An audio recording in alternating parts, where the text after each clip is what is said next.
Good afternoon, everybody, and welcome to the Britain Sports Network. I'm Jim Funderburg, along with Jim Bellamy and John Bolello back in the booth with us here as we open up the 2017 football season. Britain's football program looking to maybe rebound a little bit, Jim, from last year's disappointment. Only one win, and I know that Coach Rundle not a happy guy with the way that season went. No, it's a tough season last season, and certainly looking for the team to rebound. One of the biggest issues last season was the quarterback position, and it looked like we may have found a little bit of a solution at the quarterback position last week. There was still a little bit of rotation, but pretty happy with quarterback play overall. Very competitive game that the Britons dropped on the road, but it's a tough team they played as well. Yeah, Wabash is always a good, solid program. They are one of those programs that just seems to always reload. You hear that an awful lot in football, but Wabash is that kind of an organization. I always have a hard time imagining how you still keep a college like that as an all-male school in the 2017 mark. And to maybe comment on that just a little bit, our sideline correspondent John Bolello with us right now. John, you're a junior here at Albion. Why didn't you go to Wabash, buddy, where there's all guys? I think you know the answer to that.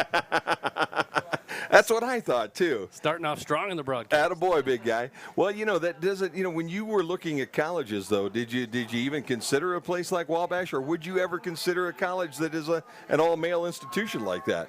No, absolutely not. What I looked for was a home, which would be, a school close to Ann Arbor, where I'm from, that offered, D3 lacrosse. But most importantly, I love small classes. I love being able to talk to professors when I need to, and this was just, all of that wrapped into one here. Yeah, no doubt about that.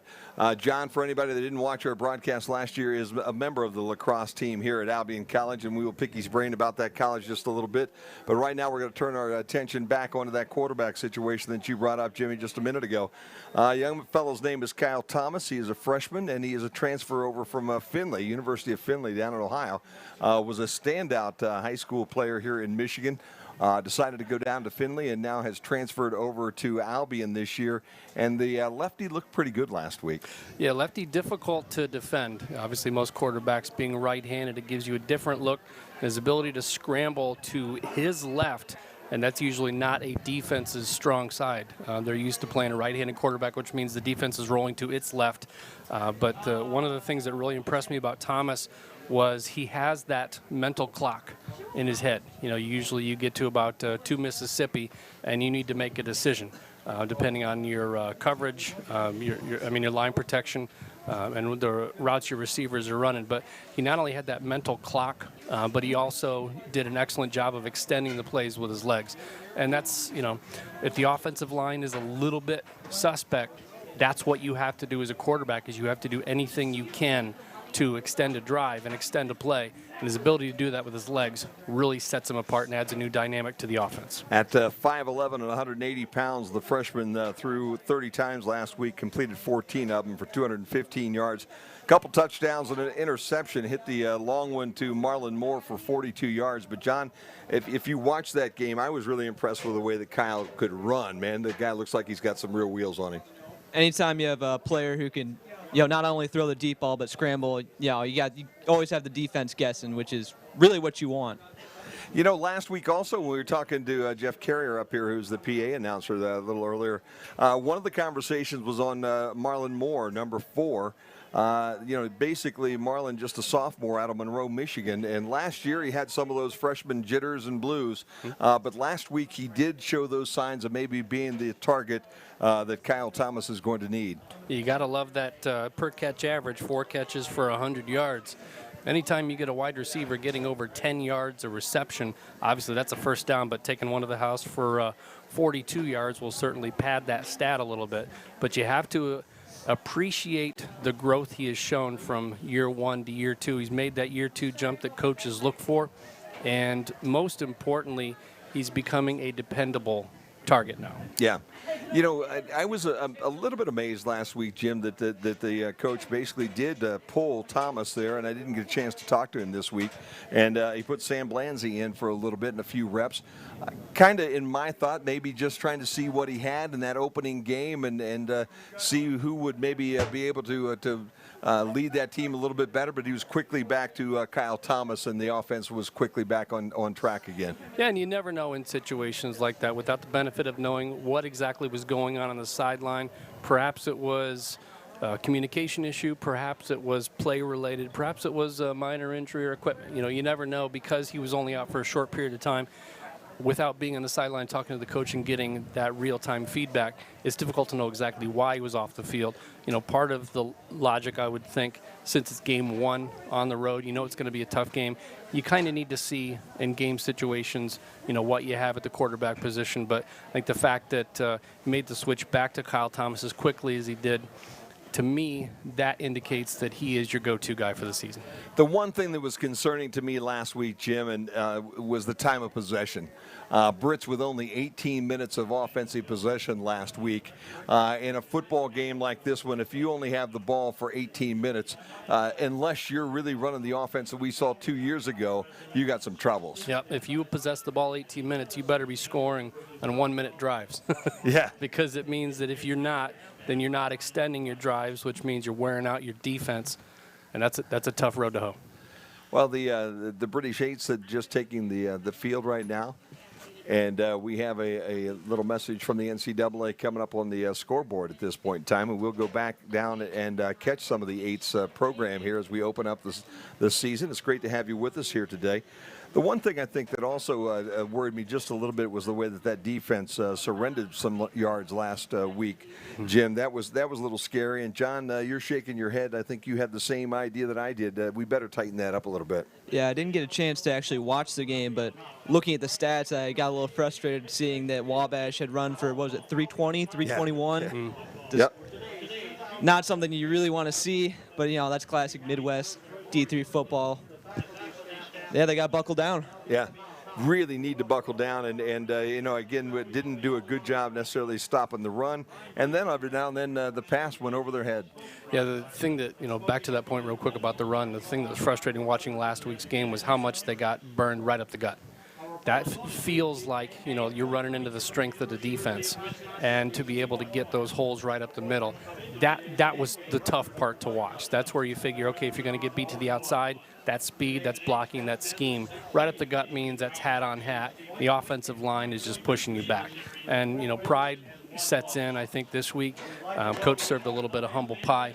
And I think the defense is going to play a little stronger up the middle this week. 72 total rushes last week for Wabash. As you said, John, 321 yards, 4.4 yards per run. And, boy, I'll tell you what, if you're getting that much on a running play, why would you ever put the ball in the air, Jim? Exactly.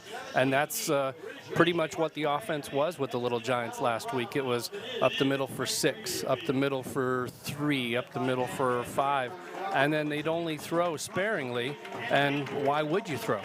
You know, it's John Madden always said, run this play until they stop you, and they didn't stop the run. So, I mean, they ran it, what'd you say, 70-some times 72 times, yeah. Yeah, I mean, some teams are lucky to get 72 snaps in a game, let alone just run 72 times.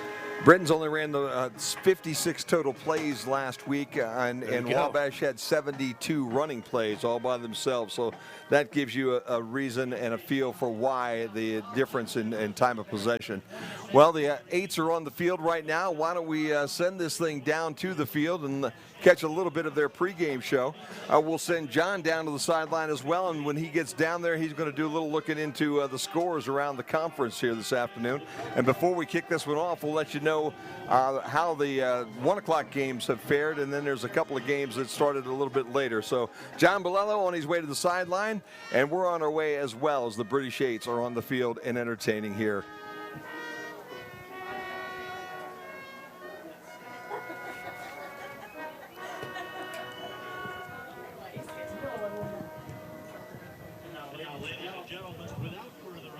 It's the moment you've all been waiting for. It's time for the 2017 edition of Albion College Football. Britain Nation, get on your feet, make some noise as the 2017 British Eights marching band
remain covered and render the hand salute as the British 8 plays our national anthem.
The British 8.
All right, the British 8's here, and I don't know about you, Jimmy, but that is the sign that we have hit one of my favorite times of the year, and that means that the ball's about to be teed up, and we're going to kick things off here at Albion College on a Saturday afternoon. And Jim wanted to point out a new feature this year. Ken has it up on the screen right now. Let us know you're watching, and more importantly, let us know where you're watching. And if you are a Britain fan or you're a fan of Stevens Point, we'd love to hear from you. We've got a couple of messages so far come in. One from Jennifer watching in Murrieta, California. And she is giving a shout out to Falanico Loa, number 51, who's an freshman offensive lineman. And also want to say thank you to Kat Thornton watching from Clinton, Indiana. There you go. So give us a shout and let us know that you're watching, where you're watching, and if you're a family member of a player, we'll certainly give the player a little bit of love too. So thank you so much for tuning in wherever you are. Test.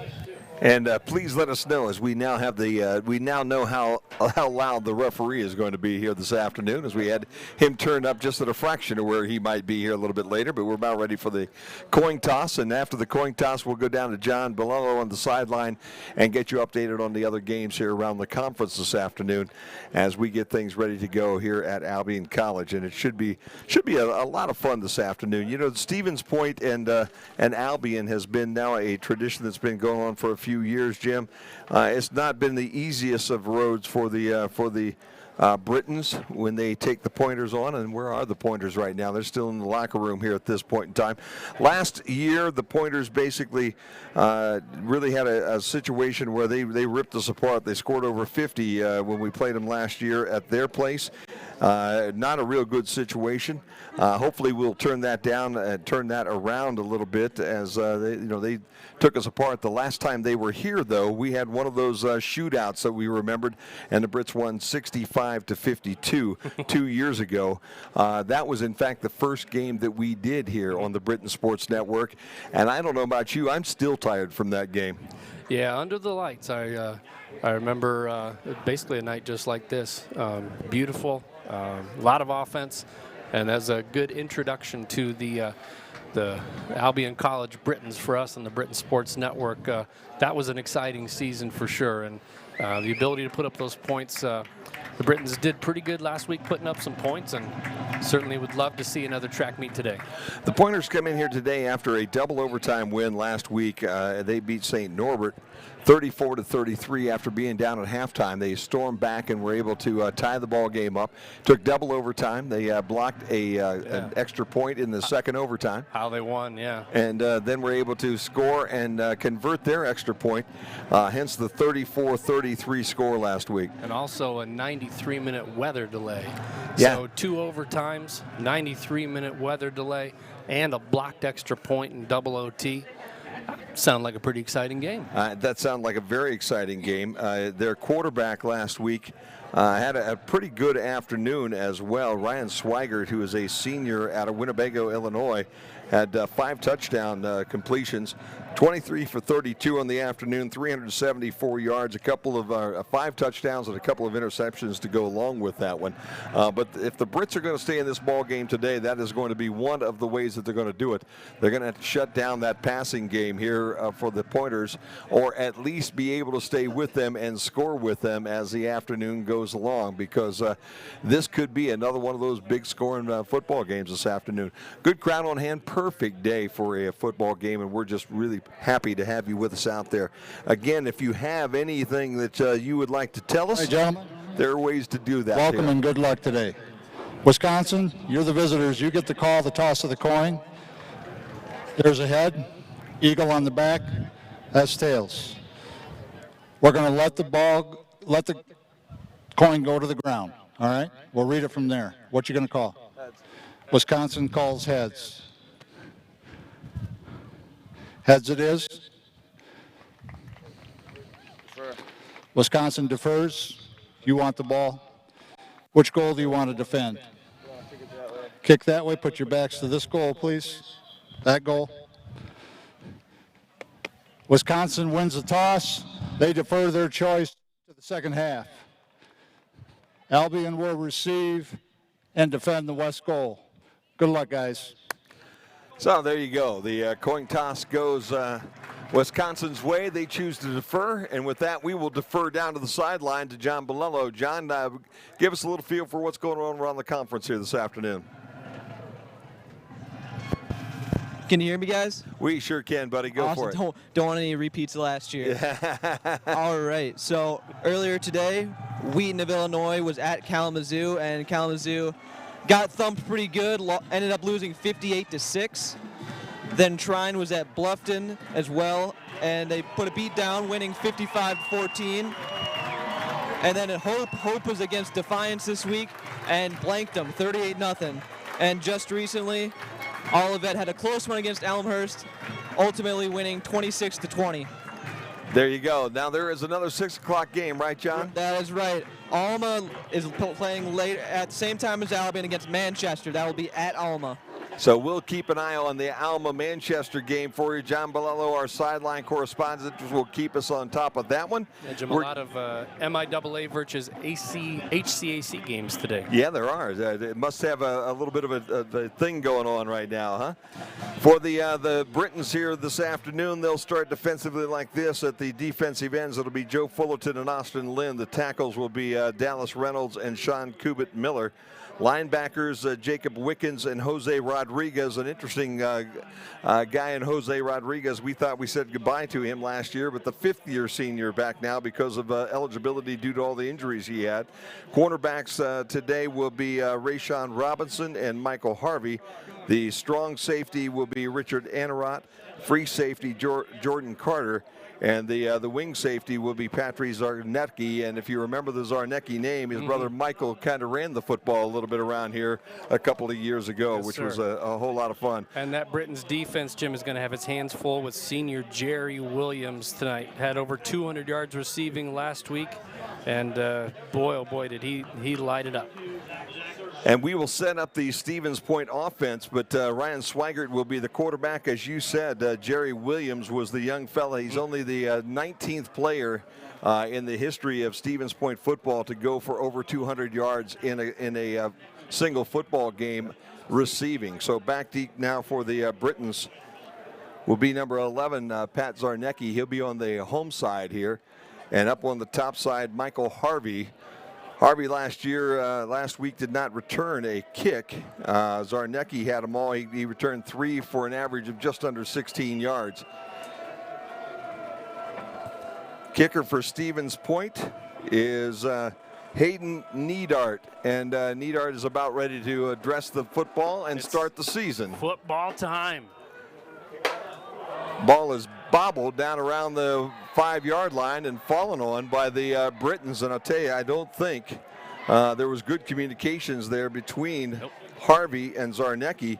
The ball headed towards Zarnecki. Harvey stepped in front of him, and then the ball was fumbled and fallen on. And unfortunately for the Britons, they'll start on the 6-yard line. And they start with a little bit of shaken confidence, too. So Thomas will lead the team out for the Britons here this afternoon. When we get a stoppage and play, Jim, I'll give a couple more people a howdy do who checked in with us on the webcast at albion.edu email address. And he'll start out with a single back in the backfield. Doubles here on the home side, and they'll turn and hand that football off. And the runner will be dropped right there pretty much at the line of scrimmage. That was Zach Servo. He's the running back. Out here on the wing is Sean Koski. As we reset the offense now for the Britons. That might have been Tyler Rashke, 48 on the stop. Middle linebacker coming up and run support, 2nd and long. Triples now go to the visitor side. And again, the single back in the backfield. Fake the handoff, roll Thomas, and he has no room on that right side, so he has to throw that one away. And good pressure there by the defense. Ryan Strick causes Thomas to throw that one a little bit early. Curious route running, too, because it looked like the 2 receivers to that side had pretty much broken their patterns off at about 4 yards. Looked like they were more in blocking mode at that point. Thomas changed his number to number 2 this week. If you're expecting number 19, he went from 19 to 2 here to get things started today.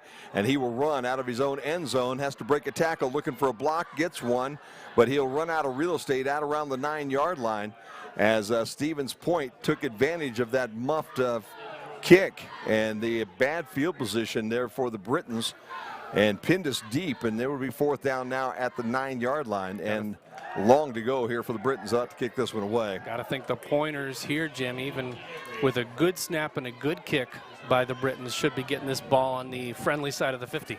Blanzy will punt for the Britons, and a couple of dangerous return men back here waiting on that ball.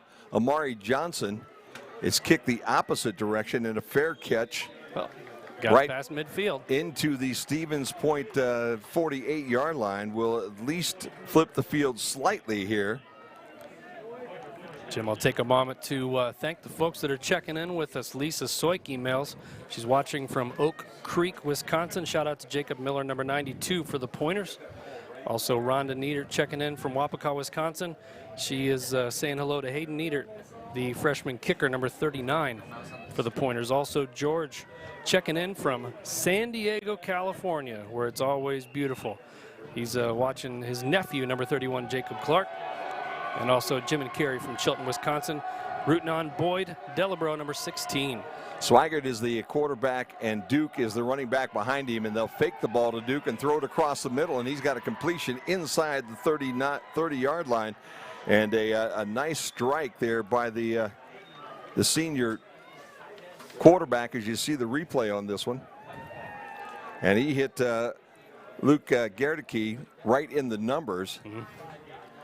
And the pickup takes him down inside the 25-yard line, 1st down and 10. So just underway here, opening quarter. It's the Pointers and the Britons here on the Britain Sports Network. Again, they'll go to the air on 2nd down. This one heading towards the end zone, and a nice job by the Britons to be able to defend that back down in the corner. Fortunate that that wasn't intercepted, Jim. That one hung up quite a bit in the left corner. There had quite a bit of time to get under that one. So a break for the Pointers that one wasn't picked off in the end zone. Looked like that was Anarot in the on the coverage back there. They're heading towards Williams in that corner. So right away, Jimmy, you talked about Jerry Williams, and they're targeting Williams right out of the get-go here. He's your playmaker. No doubt about that. No safety help either on him. Steve Harrah comes in motion over to the home side. Williams all by himself on the top of this football field. Second down, they'll turn and they'll give the ball to Dukes, and Dukes finds some room off that right guard spot inside the 20 down to about the 18-yard line. Big pickup there for 9 on 2nd and long. Brings up a very manageable 3rd and 1. Just over 13 minutes to play. Scoreless opening night for our broadcast. Game number 2, of course, for the Brits. Yeah, it's a beautiful day. I'll tell you couldn't ask for any more. Noah Pulsifer comes in. Had to get that one out the first time. Pulsifer checks in, number 49 for the Pointers. And he will line up on the wing now on the right side. He wasn't sure whether he's going left or right there for a minute. Dukes again, the only running back in the backfield. See if they'll hand the ball to him. They do. Brits right there. I don't think he got enough. No, sir. He's a good yard short. Fullerton he didn't gain anything on that one. Was one of the Britons 45 that was right there on the play. And I see the guy on the bottom because that's the guy that made the real contact to start things. And I don't see a kicker. I see a power package. Yeah, so I do too. For it on 4th down. 4th down, and now about 1.5 yards. Yeah, really no gain on that last play, and it's just what we talked about, Jim. The interior of the defense running up the gut. That time they showed some muscle and pushed back. Let's see what the Pointers will react with here with 4th down and a couple. They're deep in Britain's territory. Low snap, ball's on the ground, able to pick it up and throw, and a nice job. Nope, but it caught the ground. And that bad snap doomed him, Jim. It really did. They had a quick out right there. Sat down just past the marker, exactly what you're taught to do as a wide receiver. Problem is with the bad snap, throws the timing off. They picked up that blitz very well at the last second. Dylan Iverson, the backup tight end, was in on that play. That's number 90. Don't expect to see a number 90 normally in a passing position. Yeah, he's part of the power package, I would have to assume. Probably an extra D lineman coming in to block. I want to say hi to Papa and Dita watching their grandson, Nick Oriema, number 50. They're in Meridian, Idaho. So the Britons back on the football field with their second opportunity, and Thomas is going to go to the air right away, and this one thrown behind his intended receiver, Marlon Moore. Moore was covered pretty well out there. He had double coverage, and the ball trying to be thrown on that back shoulder was thrown a little bit behind him. And probably not a bad situation all in all, because Amari Johnson had that underneath coverage. Might have had an opportunity, if that ball wasn't on the money, to be able to pick that one off right there. Not a good omen for the Britons, though, that this is their best starting field position so far, and they're still inside the 20. Britons with blitz. Triples on the top. Thompson with the fake. He's got to dodge a couple of pointers, and he doesn't get very far as he's dropped right at the 14-yard line, so he'll lose about 3. But we do have Laundry on the field, and unfortunately where that's at, Jim, is more than likely a holding call. Yep, and they're checking with the Pointers bench, and it looks like they're going to decline that holding penalty to bring up 3rd and 10. So. Holding. Offense number 50. That penalty is declined. 3rd down. As soon as the official looks towards one particular bench to find out what they want to do, that's usually your giveaway. Moore, Poor, and Koski, the wide receivers here. Zervo is the running back for the Britons here this afternoon. Blanzy, the tight end. One trips to the near side. And Thomas with Zervo to his right with 11:36 to play here in the opening quarter. And the Britons trying to get out of the shadows of their end zone to throw on the money. And he's got him. It's his tight end. Up across the 25, 27-yard line goes Blanzy, Brian Blanzy, and out of bounds. Blanzy, a junior now, 6'3", 215 out of Grand Point, Michigan. And a nice throw, Thomas, under duress, as you see the replay there. Blanzy hit right in stride. Had to hold on a little bit longer than he would have liked, considering he had to take that thump. Zervo looking for some room, gets to the corner, and the speed kicks in. 35-yard line, knocked out of bounds around the 37. Nope, they're going to say he was inbounds, and they'll keep the clock rolling. Good run on 1st down. Had to really stretch that one as far as he could to the outside, but got to credit the wide receivers for getting some good seal blocks. Tackles for the Britons is Lige McKinney and also Desmond Robinson. Guards are Boschesker and Myrick, and we'll get to everybody here as we go. Again, Zervo in a delay, and the block didn't come, but the tackle did. And at the 39-yard line, it'll set up a 3rd down at about 3 right now. Nice little drive the Britons have put together, responding from that Almost catastrophic first drive. Blake Lehman on the tackle there for the Pointers. 3rd and 2, very manageable with 10.5 to play. And the good news is maybe you're starting to flip the field a little bit, if nothing else. Here comes the blitz, it looks like, and they are coming. Thomas will roll away from it. He's got room as he cuts right up the middle of the field. Now he gets a block. He's at midfield. He's got wide open spaces. 40, 30. Needs a block from Moore, but he won't get it. And he'll be run out of bounds inside the 20 down around the 17-yard line. But a nice job as Marlon Moore really didn't do the unthinkable. Watch you sell out for the blitz if you're the Pointers. And the unfortunate thing for them, fortunate thing for the Britons, is if you pick the blitz up and you have a mobile quarterback, which the Britons do, that can happen. Flip the field, and now they're in the red zone. Moore is the only receiver on the visitor side. Zervo to the left of Thomas here as we get set up quickly. First down, and they'll hand it to Zervo. He'll go right corner. Seal block. Little shake and bake down at around the 10-yard line, and he'll be close to the 10, where they mark him down at about the 10.5. It'll be second down now and about 4. And a good job on the right side of that offensive line to seal things off. And that is Desmond Robinson, the right tackle. Chase Bowser, the right guard. Dan Barrett is the center here today. And so far, that offensive line starting to maybe flex their muscles a little bit. Thomas again gives it to Zervo, but this time, just as we're bragging a little bit about that offensive line, there's a big push on that right side, and the tackle made in the backfield. Can tell if that was 18 or 16, Jim. If that was 16, that was Boyd Delabro.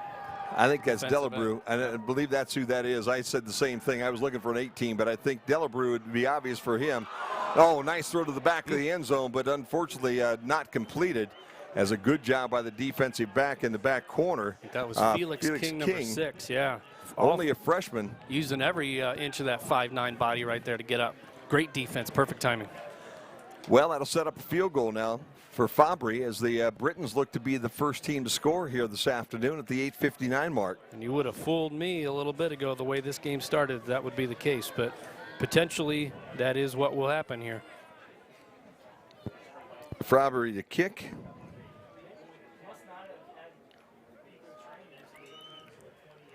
And this one is good from 28 out. All right.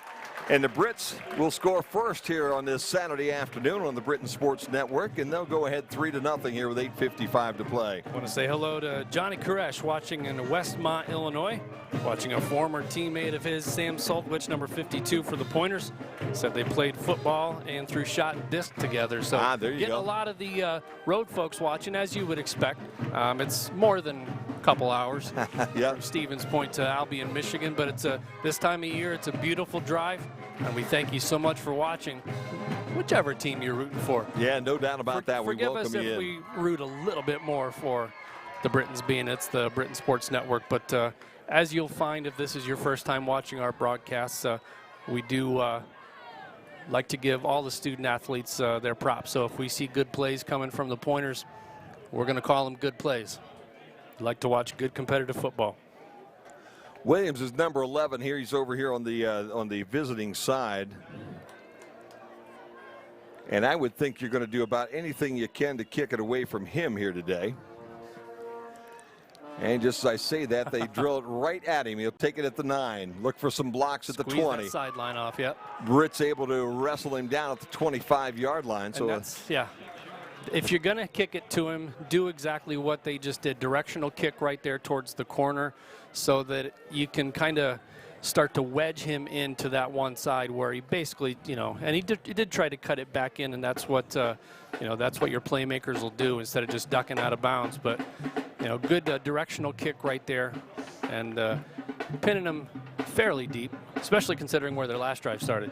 Williams, a senior out of Milwaukee, he had 2 returns last week for 52 yards, so considerably less on those 2 on this kick return, and hopefully we can keep him to that type of a afternoon here at Albion College. Turning the handoff, and that again is number 4, Darian Ward, and Ward will scamper out of bounds close to the 32-yard line or the 30-yard line, and we have laundry all over the place. I believe we're going to be marching left for about 10 yards. We got John Bilello on the sideline, and why don't we go down and chat with John for just a minute. John, what's your thoughts here early on in this football game? How the Brits doing? Well, what I really liked seeing, Holding. Off the 49. 10-yard penalty from the spot of the foul. Repeat, first down. Ends up being about a 6-yard penalty, Jim. yeah, what I liked seeing in that second drive that they had was that for once they were really pushing back that offensive line, and really giving Thomas some more time. And what I really liked, I liked that run by Thomas a lot, because not only did he put things into his own hands when he couldn't find anyone open, but he made some nice moves out there too and took them deep. Pulsifer was the young man that got flagged, and he also went to the sideline as Dukes comes back on the football field for Stevens Point. And it'll be Dukes now, the halfback in that backfield. They'll hand it to him, and he'll find a little bit of room off that right side. Not much across the 20 to about the 22-yard line. Dallas Reynolds, one of the Britons there on the stop. And, Jim, this is a case where you don't mind giving up a 3 or 4 yard run. Still Yeah, makes no it doubt second about that. About 13-14, so I'll take that in this case. Fullerton was the young man on the bottom of that pile. He came off what looks like a shoulder stinger maybe, and Malik Bozell goes into the lineup for the Britons. Yep, called his own number coming out there. 2nd and 14. We send wide receivers top and bottom doubles, single running back in that backfield, and again, that is Ward, Darren Ward. They'll fake it to Ward. They'll have time to throw it, and it's going down the field, and it's a little bit too deep, and it's intercepted by the Britons. That's Michael Harvey. Harvey's looking for a block. Middle of the field, looking for the sideline. He'll be collared down at about the 38-yard line. So a nice job of the Britons there on coverage, and you see the replay here on the screen. I think it's an ill-advised throw, Jim. I don't mind team taking a shot, but right there, that's a good 5-6 yards over the head of the, looks like they're going for a tight end there too. Not known for their speed as much as their wideouts, but you can't always throw the ball to Williams either. Yeah, that's for sure. So, I mean, you look for the tight ends to have a potentially big game for the Pointers. You have to think that Coach Rundle is going to pay close attention to Jerry Williams today. So your tight ends, your running backs coming out of the backfield, they're going to have big games to pick up the slack. So Thomas has the Britons back out on the football field. Swigert had 5 touchdown passes last week, plus a pair of interceptions. He has already got that 1 interception, as Thomas shows that he is very versatile as he gets around the corner and steps out of bounds at about the 43-yard line. And, Jim, that's just that added dimension that you saw with Dominic Bona a few years ago, the ability to have that mental clock, like we said. You saw nobody was open. Instead of standing in the pocket and taking a sack, took off, and he got some positive yards out of it to bring up a very manageable 2nd and 5, 2nd and 6. Zach Servo is the running back to the right of Thomas, and Thomas drops in the left. He throws it to Servo out in the flats. Servo makes the first guy miss and then works his way close to that stick. He'll be a little bit short. It'll set up a 3rd down and short. Tackled by number 5, Amari Johnson right there. I like the way he finished that run, though. Took him head on, put his head down, went hat right to chest right there. Britons again right out that line of scrimmage. Kyle Winchell now in the ball game in the slot here on the home side. Marlon Moore is the wide receiver right in front of us. Thomas going to throw this football, and he's got Winchell just a little underthrown and almost picked off. Tremendous defense right there, Jim. Number 20, Vernon Buchanan. Step for step. We do have a penalty marker on the play. Flags at about the 48-yard line of the Pointers. We'll see what the call is. And they're heading over to talk to Coach Journell. So that usually means you're going to take a 4th and short, or are you going to make it 3rd and a them little up? longer. It looks like they're changing the down marker to 4th. Ineligible receiver. Downfield on the offense, number 51. That penalty is declined. 4th down. So we got 4th down and short, and the Brits will send the punting team out on the football field, and probably not a bad idea. Yeah, I think that's a good call. You haven't been blessed with good starting field position as the Britons, so you want to return the favor to the Pointers, so to speak, and try to pin them back inside the 20 if you can. Blanzy on to kick. Amari Johnson goes back, the junior from Milwaukee, stands at about his 11-yard line. Nice snap. Blanzy with a high, deep kick. Johnson's going to field it and just keep it right there. I didn't see the arm in the air, but he made no efforts to come out with it. So at the 10-yard line. Yep, waved it right away. The Pointers will have their opportunity just inside the 10 with 6:27 to play here in the first quarter. Got some more folks watching. Thank you so much for checking in. Robert Kritz watching his nephew, Falnico Loa, number 51. This is the 2nd shout out for for Loa today. I love it. Lupe Lizama watching from Chicago, parents of Felix King. There you go. Number 6. Just called his number a moment ago. Forrest Barclay, an 08 alum watching from the Twin Cities. And also Benny and Kevin here at Stevens Point, and they're rooting for Boyd, number 16. Looks like they've changed horses in the backfield. Matt Umansky is the new quarterback. He's a sophomore, 6'5", 205, and he hands off, and the Britons sniff it out right away. No place to go. And Jim, I'll give our first Britain shout out. Attaboy. Tyler, Rachel, and Grant Rundle from there Sewanee, you go. Tennessee, saying hi to Grandpa, saying go Brits.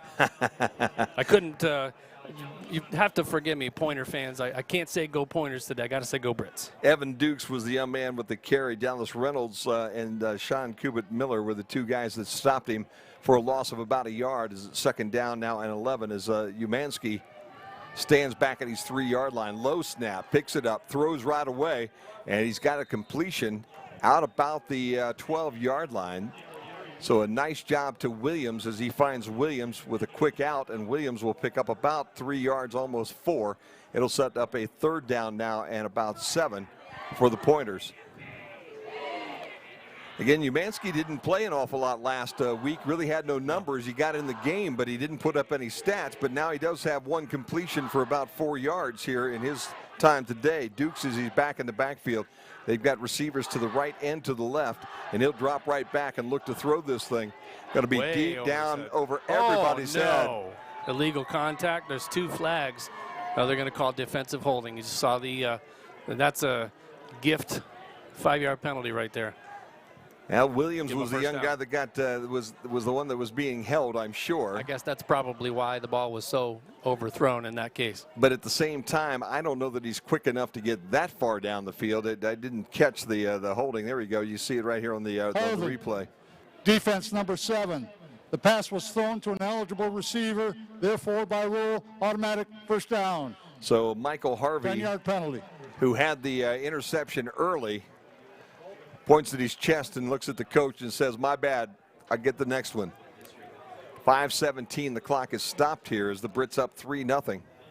It's the last thing you want to do also if you're the Brits is get the Pointers in a 3rd and long from about their 10-yard line and then give them an extra set of downs. Especially when you bring the sophomore quarterback in who's still got a few jitters, I'm sure, trying to get the bugs worked out. And that ball, I don't know, Williams might be pretty quick, but that was thrown way down the football field. Oh, he's got him there, just over his fingertips. And you're starting to my see goodness. why Jerry Williams made such an impact last week. That Williams, young man can fly. 5'11" and 175 pounds. He is a senior out of Milwaukee, and as you said, Jim, 9 catches last week, 201 yards, a touchdown, went 51 with one of them. Also ran the ball one time for 10 yards last week Probably against a St. jet Norbert. sweep or something like that, or an end around.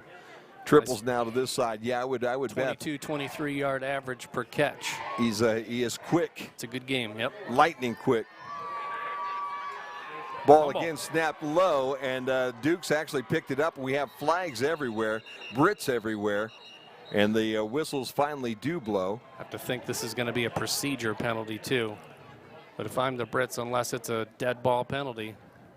Anarot and Rodriguez were the 2 guys that were there initially for the Britons. Well, they would have blown the play dead if it was a procedure penalty, right? Yeah, it A false start, so they waited until after the play was over. So the could be a defensive offside. That's what they're going to call. Defense number 1. Yep. 5-yard penalty and repeat, 2nd down. Yeah, that's a shame. Richard Anarot, who was part of that crew that got to the quarterback quickly. Again, we've kind of bailed him out twice now with this young quarterback. yeah, that one was a big loss too. So that would have been a big boost for the Britons defense. Instead of second in a bunch, is now second down at about 5. And again, you're giving them an extra down and allowing them to extend the drive. You can't have this happen if you're the Britons. You have them pinned deep. You have to hold them here. Williams up on top with Michael Harvey one-on-one. They'll turn and fake to Dukes. Nope, they gave the ball to Dukes, and Dukes breaks a tackle. He's got enough for the first down as he's out across the 35, and he's still running at the 41. And that's the kind of motivator you get right there. You get your running back fighting through those tackles for those extra yards. I think he churned out about an extra 8 or 9 after the stick and the wrap right there. So that'll fire the bench up. Harvey made the tackle, but not before the first down markers are achieved, and it'll be first down at 10 with the ball at the 41-yard line of the Pointers. And you just think about what could have been. Yeah, no on this doubt. drive for the defense. Instead, you get that defensive holding penalty. Could have been a 3-and-out punting from the end zone. Instead, they're primed to be headed towards midfield. Hara now runs to the sideline as there were too many Pointers on the football field. Oh, that's a procedure, yeah. He was in motion, headed forward before the snap. Ward was the young guy that was in motion. The flags fly everywhere, and I think you might get Godecki, number 89, on that one. Look, he was in motion, then he started running forward. Basically, you pick your Start. player. Yep. Offense, number 51. Oh, they get 51 5-yard on that. penalty. Still second down. That's foul. Nico Loa. There you go. Gets 2 shout-outs, and now, unfortunately, we have to. Now the officials shout him out. That's his Yep. third shout out of the afternoon. That's not the one you want, though. You want the say hi to my nephew or hi to my friend. No Not- doubt. I know that guy. He committed a penalty. Schrader, the wide out to the closest to the bench there, the Pointers, and now they'll bring number 4 Ward over to our side. Williams and Ward here on the home side, the wide side of the field. And we're waiting to get everything squared away. First down now at about 15. First down. There you go. First down at 15 for the Pointers as we get everything squared away. That's where the defense needs to get a stop right here and keep them at a 2nd and long. Yamansky looks for the football. And it will be a jet sweep. A low pitch, and he'll take it out of bounds. And lost Darren Ward. a yard or 2 right there. There's another one of your problems when you bring that sophomore quarterback off the bench. And again, I'm not really sure what happened to Ryan Swigert, but he has not been back in on this drive. They went with a backup, Yamansky, and he's playing a little like a sophomore that needs to sharpen the blade a little bit. Yeah, I don't know about the pulling after one series like that. You have to give him time, like you said, to get the jitters out, but also just to get a feel for the flow and the speed of the game. Triples on our side. Williams, the dangerous receiver here at the corner. They'll turn and hand that football off and try to run it. And again, this time it's Zach Bosick, 32, a freshman out of Sandwich, Illinois. I was waiting for him to get in. And met with a couple of good sticks, but it's the 2nd time now that I've seen a Pointer runner really finish off a run strong. They take those licks, but they keep churning those legs forward, so he's able to squeeze maybe 2 extra yards out of that one instead of being stopped for a very short gain. Got a modest gain there, brings up about a 3rd and 13 with 3:20 and counting. Quarter number 1, 3-0 Brits. Williams will get single coverage again with Michael Harvey on the visitors' side. Now they swing a safety over his way, so I'm sure he'll be doubled as he comes off that line of scrimmage. Trips on this side. Yamansky with a low snap again. He'll roll towards his right and try to throw. He's got his man, but it'll be short of the first down at about the 48-yard line. Even if they gave him a better spot than that, it would bring up at least a 4th and 1. Instead, it's going to be a 4th and 2 from about the 40. Oh, they marked him even a yard farther back than I thought. I thought he was at about the 50, but marking him at the 48, so that'll bring out the punting team. Richard Anarot and also Rayshawn Robinson, the 2 that made the stop. And with that, the Brits get the football back. And that's one of the things that you're always taught as a wide receiver. You have to know where the sticks are. He broke his route a little short of that, and you got to credit the Britain secondary for knocking him back. Jordan Carter stands back on his 12-yard line, and this punt will send his hand in the air as a fair catch at the 16. End over end punt, too. Difficult to field. Nice kick by Alex Malug, a senior out of Green Bay. And the Brits will have the football again. Again, they're deep in their territory as they'll start this one on the 11-yard line. On the 16-yard line, I'm sorry. Linda Todd, grandparents of freshman Dylan DeJong, number 19, watching from Chapel Hill, North Carolina, and Greenville, South Carolina. Thank them for tuning in. Also, Olivia Bonnert, shout out from the Pointers soccer team. There you go. So you got the cross sport promotion, which I always enjoy. Thomas sees the blitz coming from the top side. He'll throw the opposite direction to Koski. Koski makes the first guy miss and then takes a thump out about the 20-yard line.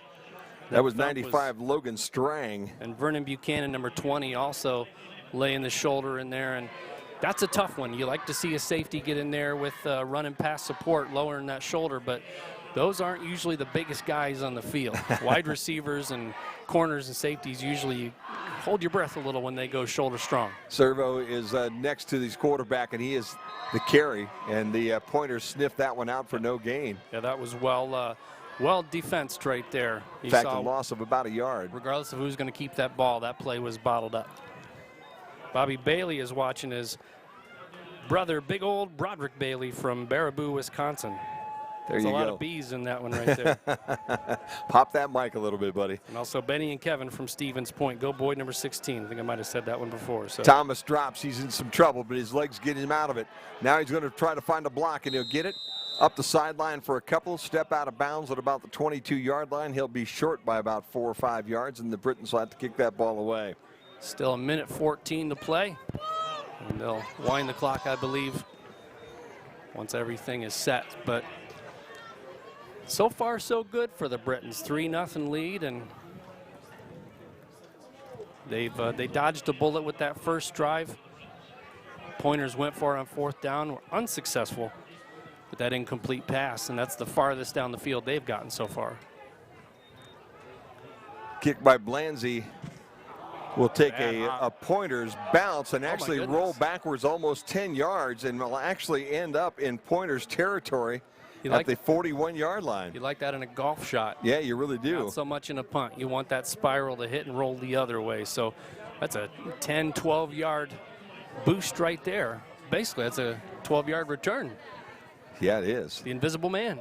That would be 12 on the field, though, and that'd be a penalty. 49 seconds left to go in this opening quarter as the Britons lead 3-0 here at Sprankle-Sprandel Stadium. Thank everybody for watching wherever you were watching. Got a lot of Pointers fans out there. Would love to hear from you Britons fans, alumni from all across the country and around the world. Let us know what you're doing, where you're watching. Webcast at albion.edu. Well, it looks like we've gone back to the we've gone back to the original quarterback as the ball tossed out to Williams on the sideline up to about the 11-yard line. Not a good situation. No, we've gone to Yemansky still. Swiggert's again on the sideline. It'd be interesting to get an update on that. We should send John over and just ask their coach. Yeah. I know you're busy with your game, but why isn't your starting quarterback playing? That would be a good idea. Help a broadcaster out. Inside the red zone here with 25 seconds to play. Pointers with a 1st down. They can still get a 1st down inside the 5. Yemansky again with Dukes in the backfield. Had Sprankle-Sprandel. I always throw that one down the first time, don't I? Dukes again with some room. He'll be inside the 10, and I'll tell you what, that young fella can churn those ankles. And he's down to about the 8-yard line as the quarter will end. So we've got one of the books right now. The Pointers are driving, but they trail 3-0 here on the Britain Sports Network. And why don't we go down? Is John down there with us right at this point in time? Down inside the red zone. Not a good situation, John. I'll tell you what. People got to be a little antsy down there on the Brit sideline. Yeah, I mean, but they're excited though. Compared to last year, this is not bad. I mean, I think their defense is actually playing pretty well. Just a few penalties are not helping them obviously, and the D line's actually getting to the quarterback pretty well though. But that 12-yard return punt, not helpful. They're where Wisconsin usually gets the ball. They're pretty close to scoring every time, but they're it's really not a bad first quarter for the Brits. I agree with you. Hey, keep an eye out for us on the other sideline. See if you see number 17 sitting somewhere that he shouldn't be, because we're still trying to figure out what happened to Ryan Swigert, the starting quarterback. I have not seen 17 over there, but again, we've been focused on the field of play. So maybe if you can take a look and see if there's anything. In fact, he's in that huddle right now. He's down around the 28-yard line. It looks like maybe he's trying to stretch something out in the back or something. Back or hammy, one of the two. You're probably right, though. Lower back, that's usually that kicking that one leg up and keeping the back stiff. That's usually a lower back ailment. So we'll see how he goes the rest of the game. But right now, Hermansky's leading the Pointers on a pretty nice drive. Hermansky with Duke in the backfield. Looks to throw in the end zone. That's intercepted. Yes, it is. We've got a flag in the end zone, though. And I'm not sure whether we'll have a little contact on Harvey, who ended up with that what would have been his second interception. We'll have to see. Like a hold on the offensive line, too, not called. Got his hands up around the shoulders and twisted. Just have to see what the Pass call interference. is. Defense number 7. Happened in the end zone. The ball will be placed on the 2-yard line, automatic first down. That one hurt. Yep. That one hurt. That's a tough penalty right there.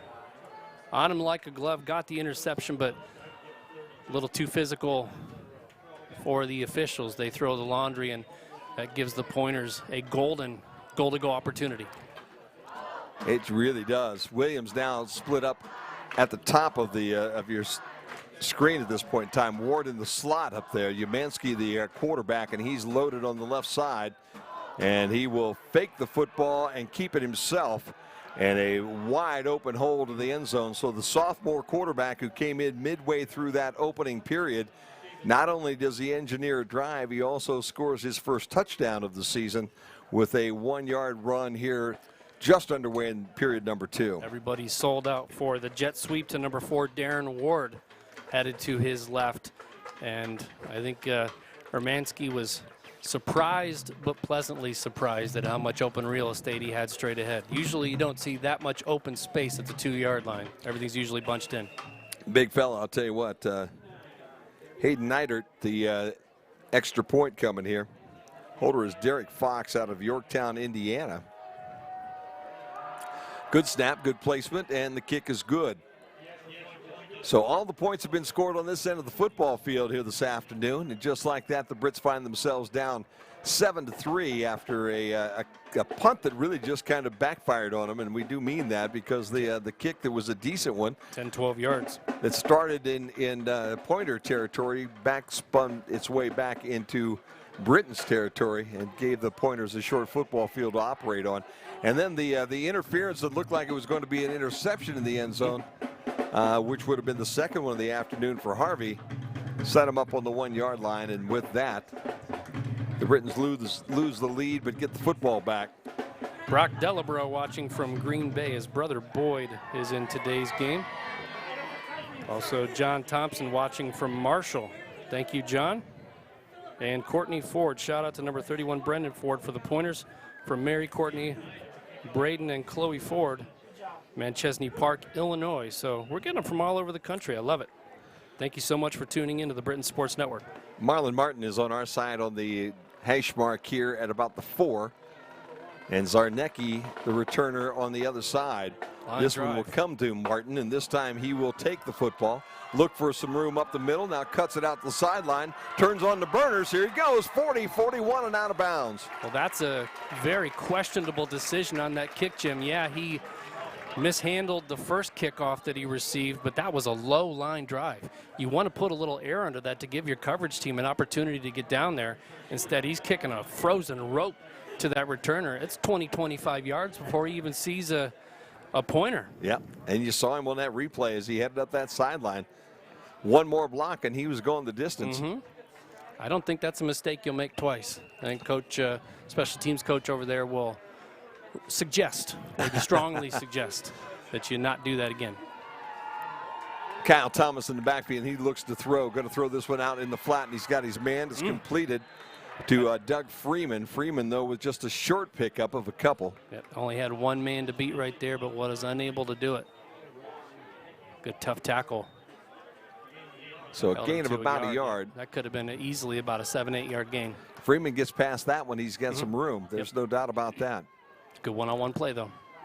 They hand the ball to Freeman this time as he'll come around the corner. Got to make this guy miss and cannot. And a good, solid, sure tackle again on this side by Blake Lehman. Lehman, the senior out of Edgar, Wisconsin, drops Freeman pretty much at the line of scrimmage, and it's 3rd down still and 9 for the Britons. Yep, they have the space. They're just not winning that one-on-one matchup. Triples to the top, single receiver on the bottom. Thomas drops. He'll throw this one into a spot and out of bounds and incomplete. Trying to throw that football up to Brian Blanzy and basically thread the needle. He had double coverage up on that sideline. But because of the speed at which the Britons run their offense, they go usually no huddle and they don't take a whole lot of time. That means the defense doesn't really get a big chance to rest. They were going to be right back out there. Blake Lehman drops back to the 25-yard line. Need to hit this one inside the 20. Blanzy with a boomer did. this time. Oh, my goodness. Over his head. Now a little backspin would be helpful. Oh, not quite enough.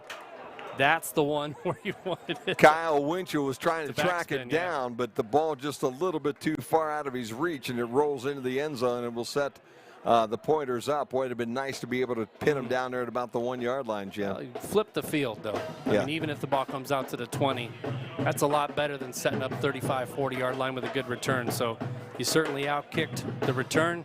Would have loved for that one to spin back, but you'll take the 20-yard line. Looks like Ryan Swigert is up. Whether he's going to come in or not, his back is to us right now, and it appears that he's going to be back on the football field, and he is. That's a tough one, though, if that's a lower back situation. Those are those things that can kind of linger in your body.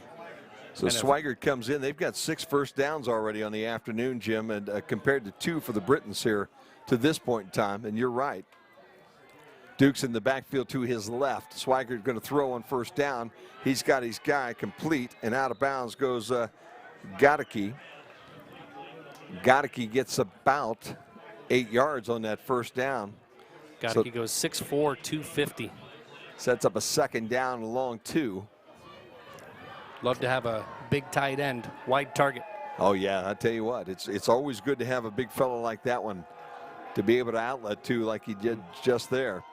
Turn and hand off, and this time it will be Bosick, Zach Bosick. Be right at the first down marker.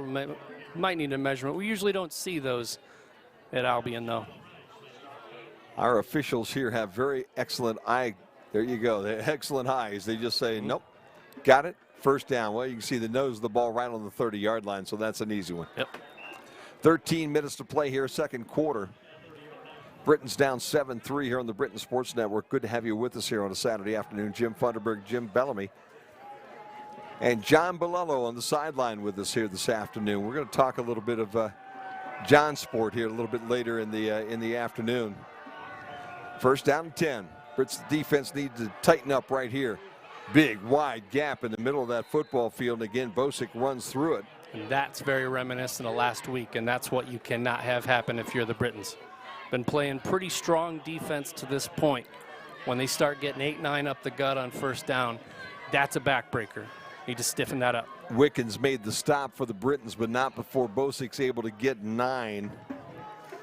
7 first downs to 2 so far. So to your point about limited time of possession, that'll do it. Well, and that's what killed us last week, as we're going to Williams, thrown behind him, and Williams makes the effort to get to it.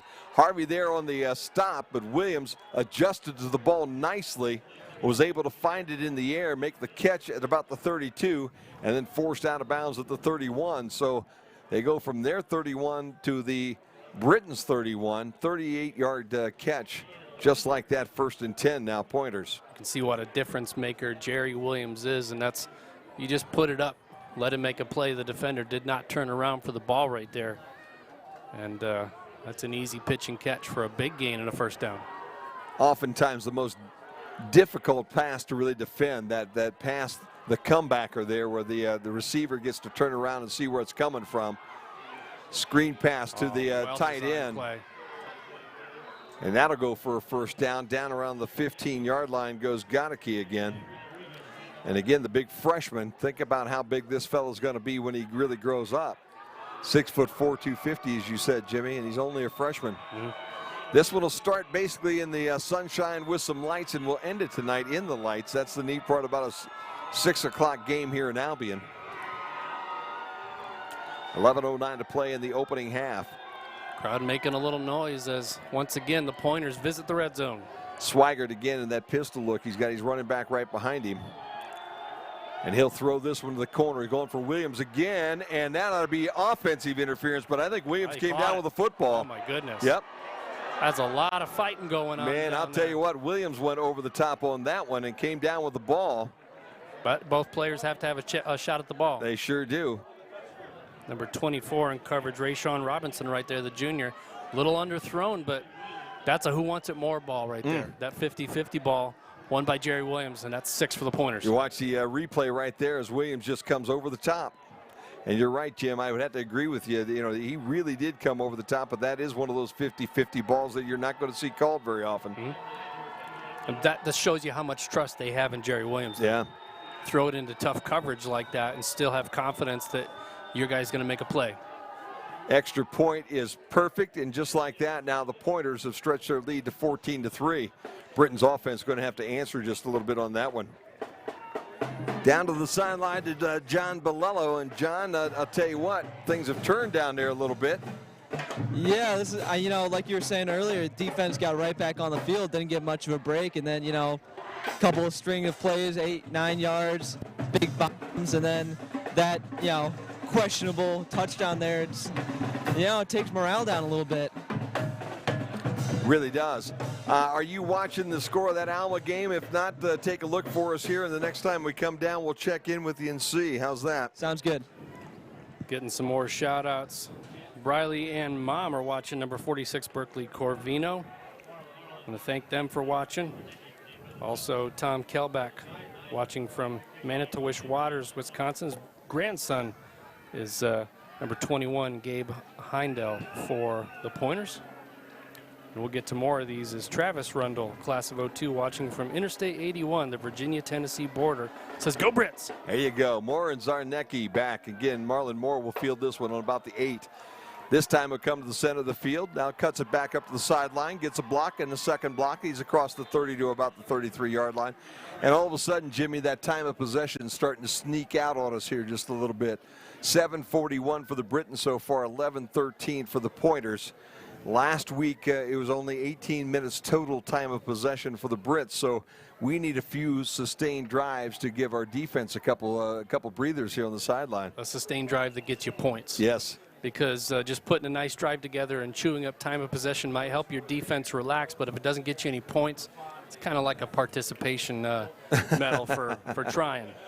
Freeman back in the football game, and he is to the right of Thomas, the quarterback, as they stand at the pistol. Looks like they're blitzing from the top. Thomas sees it, and he heads up the center of the field, breaks a tackle, breaks another tackle across the 35 to the 36-yard line. So quite a bit of running and effort for about a 3-yard gain. I was just going to say, he probably ran 15 yards, shuffling side to side. Here's one for you, Jim. Doug Gehring watching in the passenger seat while his wife drives on the Pennsylvania Turnpike. Says, go Brits. And I have driven that road countless times. I used to live on Long Island, New York, and that is a beautiful but long and boring drive. Thomas rolls to his left to get away from the pressure, then throws, and the ball is knocked away at the 45-yard line. And that's one where you wish he would have just tucked that one and taken off. It looked like he had quite a bit of turf in front of him there. Might have been able to get that first down. Instead, it brings up a 3rd and long with just over 10 minutes to play in the first half. Ryan Strick knocked that away by the Pointers in a situation now where the Britons need a first down as it's 3rd down and 7. The clock stopped with 10:04 to play here in this first half. Seth Hubbard says it's a great day to be a Brit from Marietta, Georgia. Thank you so much for watching from the Peach State. There you go. Love to have you out there. Love for you to let us know you're there too. Freeman with the outlet pass, trying to get a little extra yardage, but he's wrapped up at the 40 and dropped. And a real nice job by Berkeley Corvino. And Blake Lehman, 29. Got him on the shoe tops right there. Lupe Lazama watching says, you guys are doing a great job. You are my new favorite viewer. There you go. No doubt about that. The check will be in the mail, right, Jimmy? Absolutely, yep. Kenny Reekers, Richer Production takes care of those. So you'll see a big check come in the mail here this next week. About 89 cents. Big, tall kick.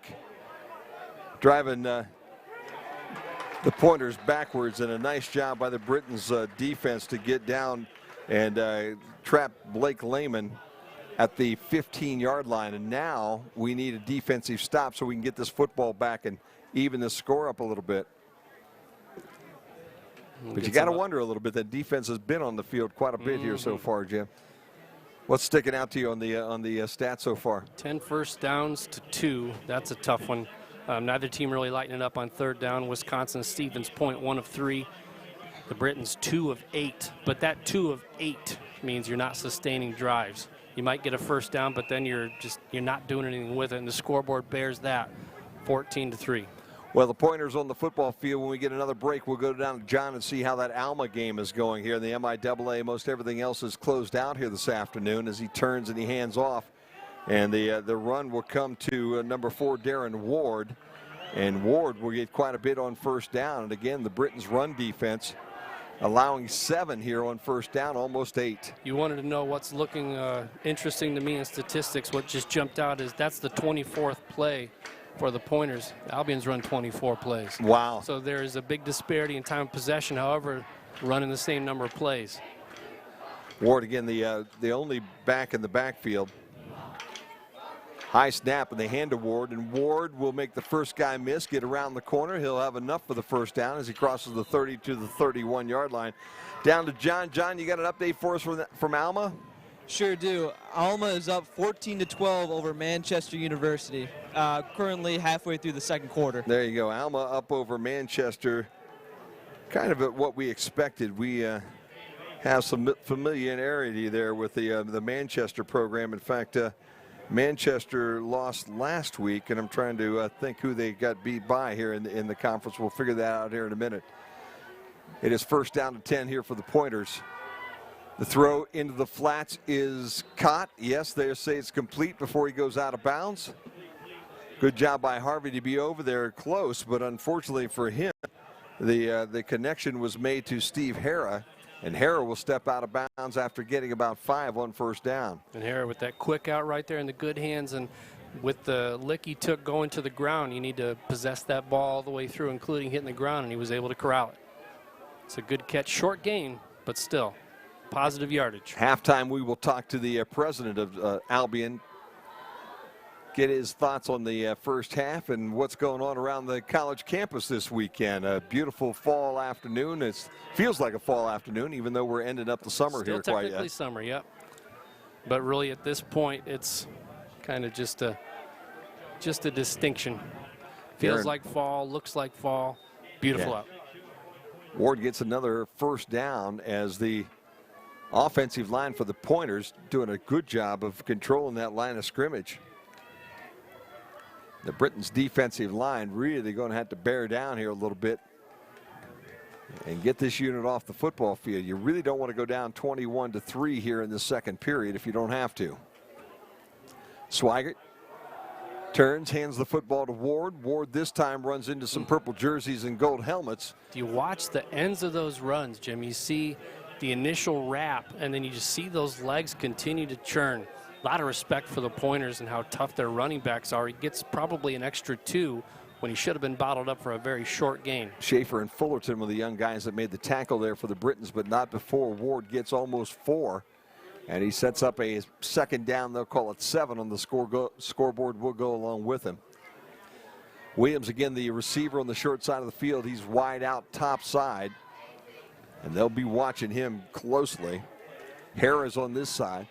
They'll turn and hand off again. And Bosick this time will get to midfield and still pushing the pile. Exactly. And by the time he goes down, he's going to be close to a first down as he's in to Brit territory at the 49. So you saw a defender at the tail end of that play, Jim, dive towards the direction that the Pointers are going. Actually pushes the pile forward a little bit and allows him to keep getting his yards. So tries to go in for the tackle and instead almost accidentally gave the running back the momentum he needed to get the extra get the burst for the first down.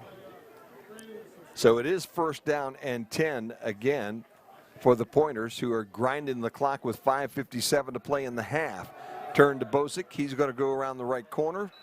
Found good running room again. He's inside the 45 to the 44 and a pickup of 6. And boy, I'll tell you what, last week they were crunching them off at about 3.7 per carry. Had 38 rushes last week against St. Norbert for 118 yards. And I'm not sure where they're at right now rushing, Jim, but they've done a pretty nice job of making it a second down, an easy down, as they give him about 6 there, 2nd and 4. According to scoreboard stats, only about 80. Oh, that's a bad snap. Swigert goes back to pick it up. Brits all around him. Now they got to make him pay. You're right. And they do as they drop him inside Pointer territory at the 49-yard line. Bad snap. Swigert did the wise thing. He picked it up and tried to look for a little help, and the Brits all over it as you see the replay here. I figured instead of running right there, he would have just taken that spot right there. As soon as he's outside the tackle, just throw it. Got to credit him trying to make a play, but a rare bad decision by the Pointers right there. Wickens and Davenport, the two young Brits there that were there initially.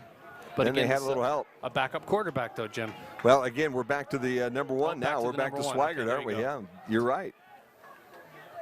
Swigert drops, looking to throw. Now he's got room, and he will run, and the Brits will catch him from behind, short of the first down at the 42-yard line. It'll set up a 4th down and 4, and this will be an interesting call for Journell. I think you punt. Do you punt the ball, or do you? I would guess that you're going to try to angle punt right at this point in time and keep the Britons backed up. And the sun is in the eyes of the returner. You see the sun kind of beating down. So the bad snap leads to a 4th down and 4 now. And with 4 minutes to play in the first half, the Britons will get the football back. And you're right, Jim. Jordan Carter will be looking right into the sunshine. See him at the 10. To shade his eyes right there, and it's going to be a tough field right here. High snap. Here come the Britons. Fair catch, and they'll let it go over his head. Will it get in the end zone? I don't know. Yeah, I believe it did. Just barely. There you go. The player can go in, but the ball can stay out. But in that case, it was on his left shoulder when he dove down.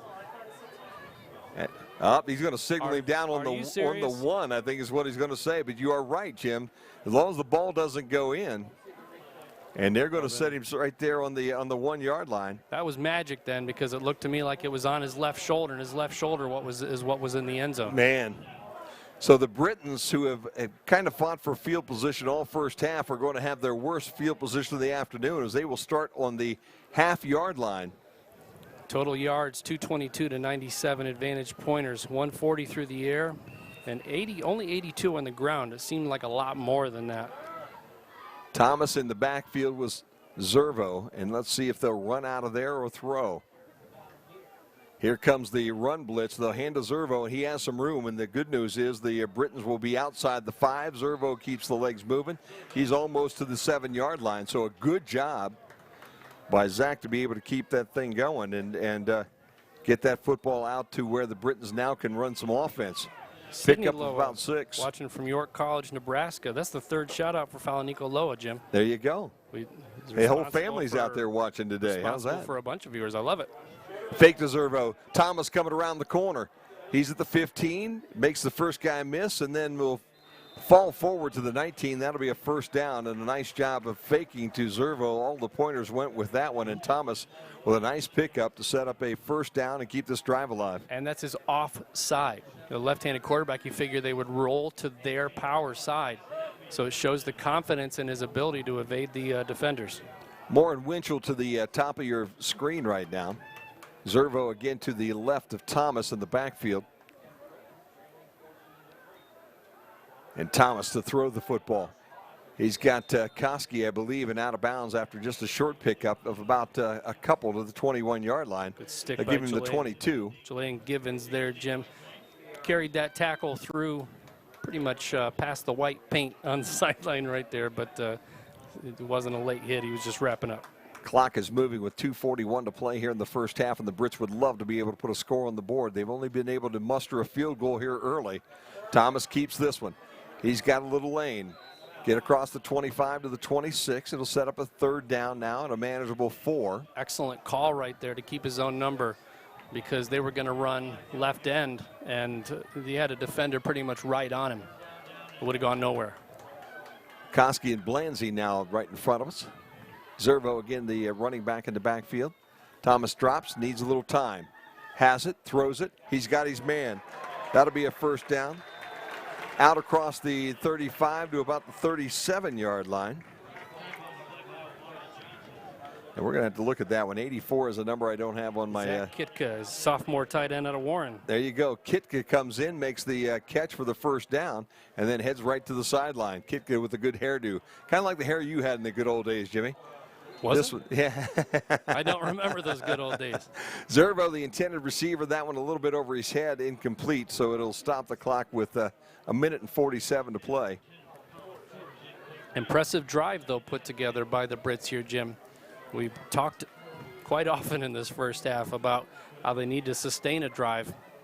But again, it's sustaining. It's one thing. They got out of the shadow of their own goalpost. Now they got to get some points out of a drive. Handball off on the delay to Zervo, and Zervo is just absolutely manhandled just shy of the line of scrimmage. Nice job to come up and make the tackle there by several of the Pointers. And instinct right there told him to keep his head back on that tackle. He was going high. You almost, if you're looking for that cheap first down, you throw your hat down, see if you can get that hand in the face mask right there. Kevin Sanchez was the young man that made that first hit, number 2. Thomas going to run for it here. Gets a little room on that left sideline, cuts it inside, and I think he's going to be right at that yard marker that he needs. And now we have a late flag down here in the pile back on the 35-yard line. 3 Brits and one of the Pointers getting up off the grass, and the flag flew. Berkeley Corvino was the young guy from Stevens Point. You got to think this is a hold. Was surrounded by Britons. Because that was a jailbreak blitz right there. Well, it was late, so it's almost maybe a personal foul of some sort. Somebody saying something that they shouldn't, or taking a swing after a couple of blocks. I don't know exactly what was happening, but we'll find out. Yeah, if that's the case, you don't want to see that. We'll let the officials sort it out, and they'll let us know here right now. After the play, unsportsmanlike conduct on the offense, number 66, and on the defense, number 44. Okay. Those offset, we're going to measure to see if the gain got the first down. Boy, from here it doesn't look like he's gotten it. It looks like he's just a little bit shy, but the sticks were not really set when I was looking at that, so we're about to find out. Mark this down on your calendar, folks. Here you go. You will not see this happen very often. You can watch the run. Short by half a football. And then you can watch as we see what happened maybe later. We're not going to see it, but you do see the run. 4th down. Whoa, there for you the go. Unsportsmanlike conduct fouls. That was the first unsportsmanlike conduct foul for each player. That's considered your warning. You get 2 of those, and you become a... Get the home game at that time, as they say. Yeah, Amari Johnson will drop back inside the 20-yard line as Blanzy comes in to kick this one away.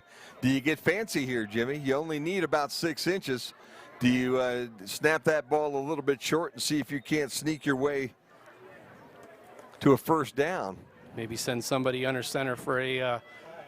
Tyler George is the middle blocker there in the wedge. I don't think they're going to. Only a minute to play, but you don't want to give the Pointers potentially the ball on the friendly side of the 50. I would agree with that, but boy, it'd be nice to have it back. Johnson waits for it. Blanzy kicks it high and deep, and Johnson already has his hand in the air at the 14-yard line. He will make the catch with under a minute to play here in the first half. It will be Pointers football, and remember, they deferred to the second half, so they'll have the football to open up the third quarter. Looking for a potential 2-for-1. They do have all 3 timeouts, as do the Brits. Got a couple more shout-outs. Bill and Rebecca McCarty from Genoa, Illinois, watching their freshman son standing on the sidelines. There you go. That's always good. That's mom and dad's words, not mine. And also Ben Delabro watching from Chilton, Wisconsin. Younger brother of Boyd Delabro, number 16.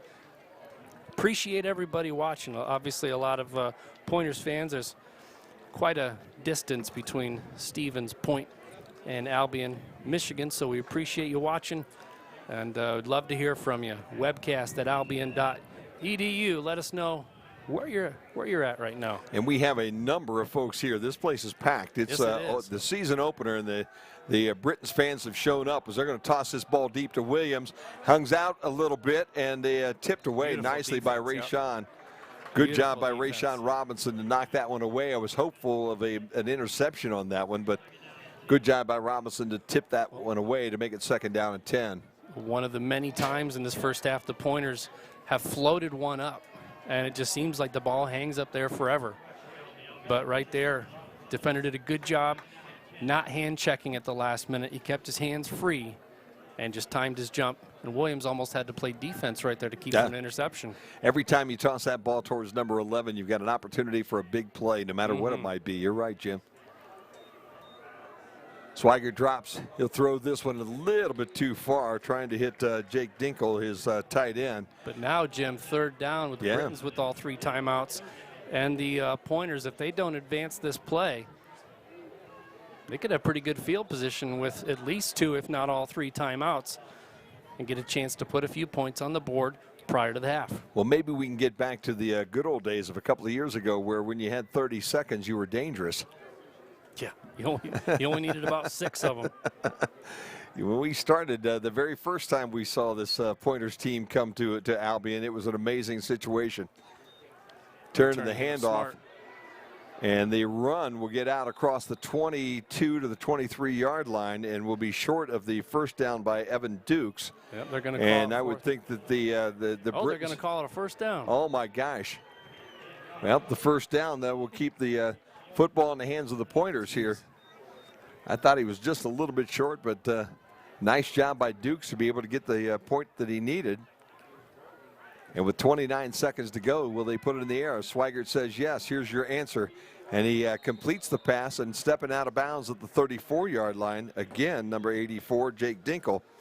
Going to have to take a shot, though, with only 23 seconds if you want to get into a potential scoring position. And obviously you have a player closer to the Pointers sideline in number 11, Jerry Williams, who can make that happen for you. But if they're going to double him at this point, you're going to have to get those 8-10-yard outs to the tight end, and you'll take that if you're Coach Rundle. Yeah, and that'll get you into the half and allow you to go in and rethink a few things. Going to put it up. Pass again to Dinkle. This time it's over his head and over the all the heads of the Brits on the sideline as well. A little late pushing and shoving right there. Mitch Overbeck, number 73, for the Pointers, kind of comes in at the last second and gives you an oh yeah. Oh yeah. So it'll bring up 2nd and 10, 19 ticks left. Still 14-3, Pointers lead. Swigert back in the game. We're not sure whether maybe he had a little back stiffness or what happened, but his backup came in for a while. He does hit Dinkle, who's his favorite receiver here in this drive. That's 2 now for Dinkle. Well, he'll be just a little bit short of that first down, though. I was going to say, even I'm confident this one that it's short of a first down. That'll bring up a 3rd down now and 1 for the Pointers. I am not a carpenter by trade, so. There you go. You got a and they'll take a timeout. Yep. See what they've got up their sleeve at this point in time. Maybe some sort of trickery here before the half. Timeout. Stevens Point. Their first timeout. I think you have to take a shot at this point. I mean, these 6- and 7-yard gains are nice. Yes. But in the interest of time, it isn't going to get the Pointers anywhere on the scoreboard. Of course, you have that luxury of having an 11-point lead, so it's not like you're desperate. Plus, as you said before, deferring the opening toss, they do get the second half kickoff. We're going to have the president with us here. It looks like Maury Ditzler is making his way towards our booth here, and get a chance to chat with Maury and see what's going on around the college here this afternoon. Got a shout out from Jay Sean Witt, a fellow teammate that couldn't travel because of injury, and he's watching from Green Bay, Wisconsin. And also Bryce Allen from Racine, Wisconsin, watching Samaj Williams. Appreciate everybody tuning in on the Britain Sports Network. Full house right here at Sprankle-Sprandel Stadium here on a Saturday afternoon. Beautiful crowd. Yeah, wonderful. Beautiful crowd. Wonderful day. People as far as the eye can see, and usually this kind of crowd, you see it for homecoming. Yeah, you really do. But it's good to see opening night. You just love to see this many people at the stadium every week we do a home game. That'd be a beautiful thing. Well, again, they're going to be content to throw that football to Jake Dinkle. So this is pitch and catch time between Swigert and Dinkle, and they have dinkled their way into Britain territory, I believe, at the 49-yard line. But at this point, you're just padding your stats unless you're going to take a shot. Granted, they do have 2 timeouts. The whole field is in play, but at some point, you have to go for it. Well, Williams looks like he's got his track shoes on right now down here in front of us, and they're looking his direction. They're going to throw this ball to Dinkle underneath, and the ball is caught by Dinkle, and he'll be brought down at the 1 with no time on the clock. Oh, my goodness. And without the benefit of instant replay in Division III football, that's a That's a long single. There you go. Right there. Well, look, you Watch watch how this close thing. it was. Williams takes everybody to the inside of the field. If you notice, there he is. Another and Dinkle. underthrown ball. Yep. Good job by Dinkle coming back for it. And you see the ball hits at the one with the shoulder. And as Mr. Smart used to say, they missed it by that much. Exactly. Zarnecki back there with Jordan Carter, and they were able to keep him just out of the end zone. And we'll talk to the president here in just a minute, Jimmy, as you start to compile some of the stats. Well, they made it exciting right there at the end, the Pointers did, but thank goodness that's all that they did, and it worked out extremely well at that point for the Britons to be able to dodge a bullet. But a little too exciting for my taste, my friend. Pointers will have the football when we open everything up in the third quarter. And with that, I'm going to hand a microphone over to the man of the hour right now. How's that? Maury Ditzler, the president here at the college, as I bring up your microphone. Maury, good to see you here today. First I'll shake hands, then I'll hand you that one. How's that?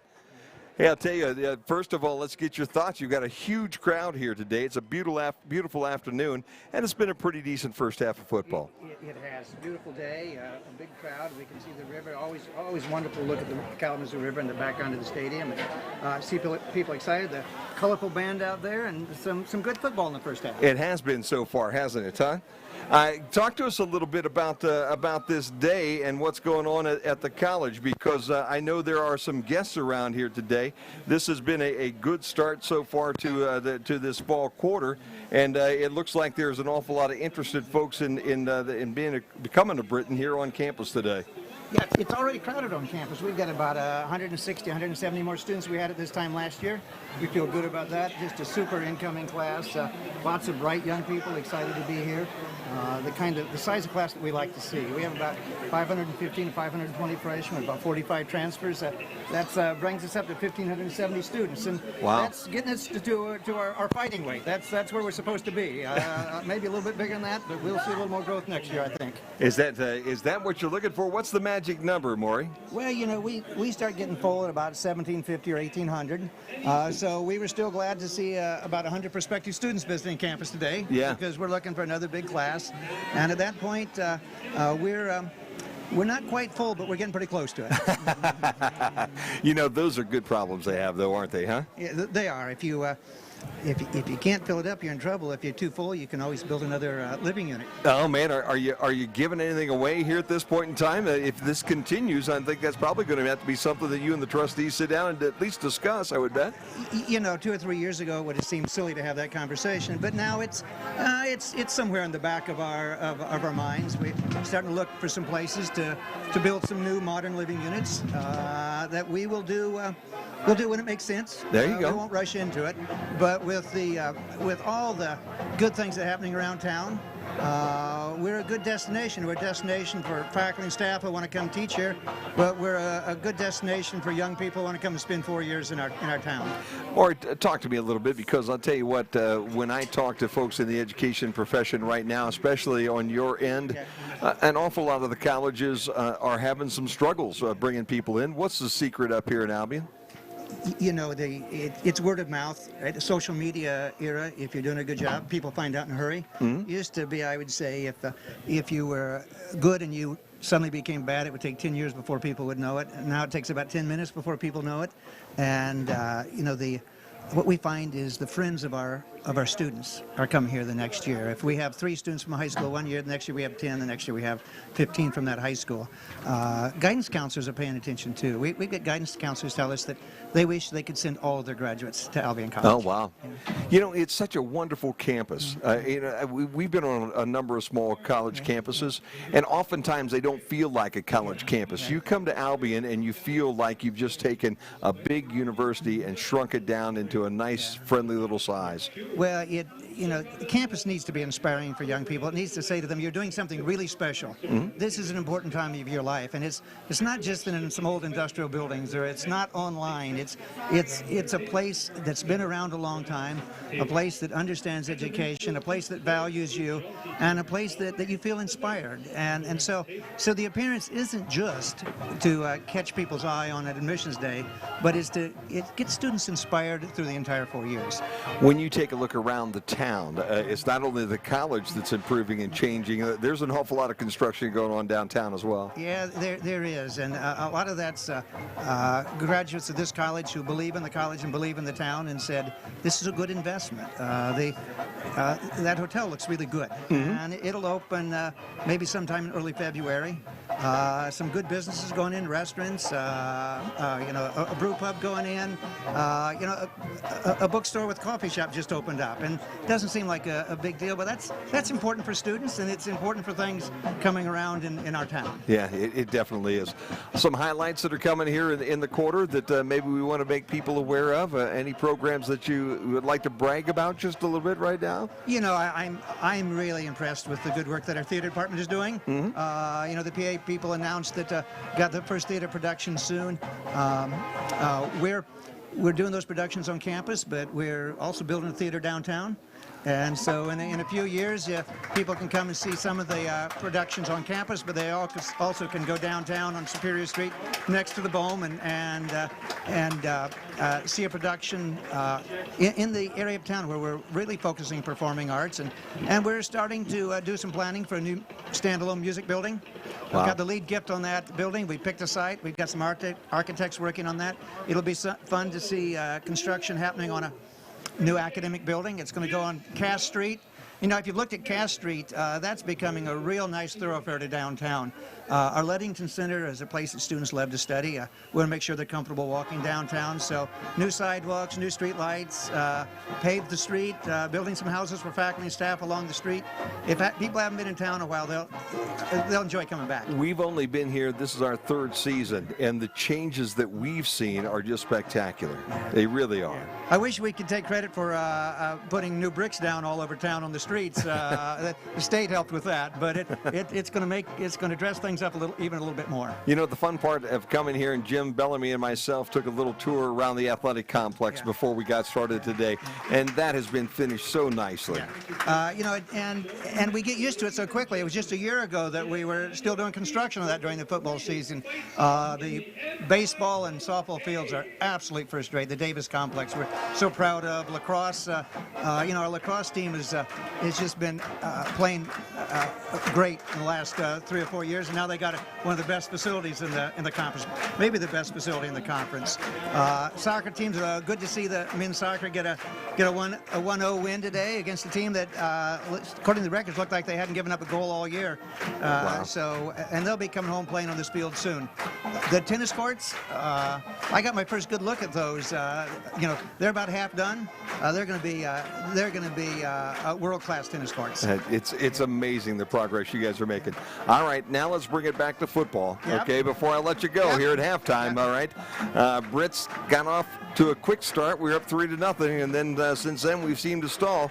What's your thoughts on this first half? You know, there's the young men from Wisconsin are a good football team. They're always tough. They always score a lot of points against us, and if we're going to beat them, we're going to have to score a lot of points too. We won't beat them 17-14. We're going to have to score some points. It looks like our offense is right on the verge of breaking through. They look good at Wabash at times, and looked at this game, and I think our defense has come a long way since that game. Still giving up a lot of yards on the ground, but I think we see some good promise there. Excited about some of those young receivers and that quarterback that can really get out and move. But Stevens Point's got a great senior quarterback, and he's got some receivers that have been thrown to it for a long time. They're going to be tough to stop, but we'll see what happens when we come out in the second half. I agree with you. Yeah. Well, I'll tell you what. We'll let you get back to the group because you always have a group of guests down there right in front of us. Thanks for stopping by. We look forward to having you every halftime here at home. Maury Disler, the president of Albion College. Thanks so much. You bet. Jimmy, it is right now 14-3 here as we are at halftime at the opening home opener here at Albion College. And you have some stats for us. Why don't we go down through and see exactly what the tale of the tape was here in half number 1. 17 first downs for the Pointers compared to 4 for the Britons. 8 of those coming on the pass, 7 on the ground. Neither team really doing all that great on third downs. Pointers 3 of 6, Albion 3 of 10. Total plays 40-32. but a more than 2-to-1 average in terms of total yards. 307 total for the Pointers, 142 for the Brits. That's 215 through the air and 92 on the ground for Stevens Point, and 44 through the air, 98 on the ground. A lot of those coming from the quarterback position. We'll get down to some individual stats. Ryan Swigert, 10 of 15, 175, 1 touchdown, 1 interception. Armansky did come in 2 of 3 for 30 yards. On the ground, Zach Bozak, 5 carries, 28 yards. And Darren Ward, 5 for 23. And as soon as I can master technology, I'll scroll a little farther down. Steve Hara, 5 catches, 79 yards. Jerry Williams, 4 for 76 and a touchdown. And Luke Gadecki, 3 for 50. And we'll scroll back up momentarily and we'll get the statistics for the home team as well. Give me one moment here.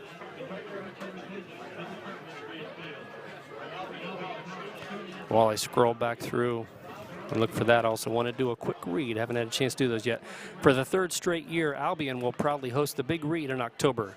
The Big Read is a project that aims to bring communities together through a shared reading experience. This year, Albion will be reading Charles Portis' novel True Grit. See albionbigread.org for more information. Also want to let folks know the Britain men's soccer team will make its home debut next Saturday, September 16, with a 4:30 p.m. kickoff against MIAA rival Trine University. Stick around after the football game next Saturday to cheer on the Britain's men's soccer team.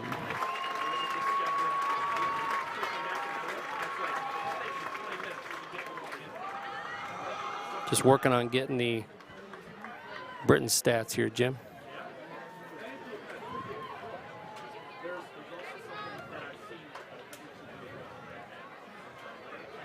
There you go, Thomas. What, 9 for 79 7 for yards? 14, 44 yards for the ground, 9 carries for 79 yards. I mean, he's their offense so far. Zach Zerzo, 7 carries for 18 yards. Through the on the air, not a whole lot. Brian Blanzy, 1 catch for 16. Zach Kitka, 1 for 11. 2 players with 2 catches apiece. Neither one really making a huge dent. 14-3, your halftime score. Not a whole lot of stats really for the Britons, unfortunately, but thankfully there's a half of football left to play. Well, that's the important part right now, Jim, is there's plenty of time left, and the Britons have to refigure a few things there in the locker room and get back out here. I think the important part is going to be to get started quickly here in the second half and not allow the Pointers to go down and add to this lead. If you can get them off the football field quickly and then get back into the ball game with a score or two, as the Prez said, you're not going to beat these guys 17-14. You're going to have to put some points up on the board before everything's over and done with. Yep, and you also can't necessarily count that you're going to hold the Pointers scoreless in the second half. No doubt about that. You know, that's a pretty explosive team, especially through the air. They've had a lot of success with those deep downfield passes. To the naked eye, Jim, a lot of them look like they're underthrown, but you also have to wonder if that isn't by design. It means you have some playmakers and the skill positions and the hands positions down there. And they're okay with those 50-50 balls, those underthrown balls.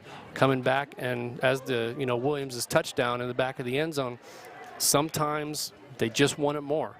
And, I mean, you got to put it up and let your playmakers make a play. However, on defense, you have to make them pay for that. Got 1 interception on an overthrown ball, almost had a second in the end zone, which ultimately led to a touchdown because of penalty.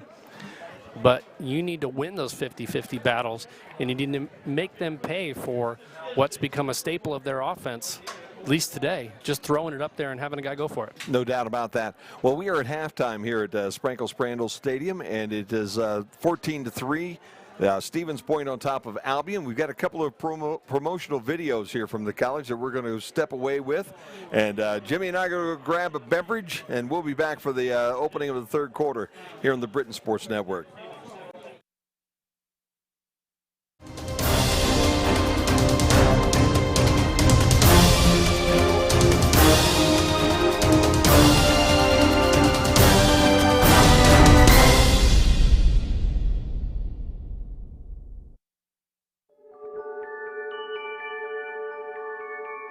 To be able to start a season like this and swim a 5K with my teammates, hundreds of miles away, it's a lot of fun. It's a really cool experience.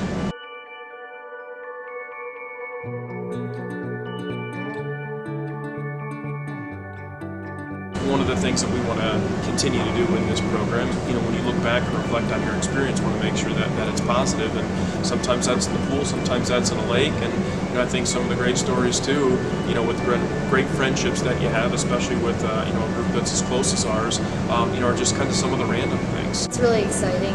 The fact that we're the first girls team that gets to go is very cool. It's a fun way to stay motivated to train throughout the summer and to have something to look forward to right when you get back to campus.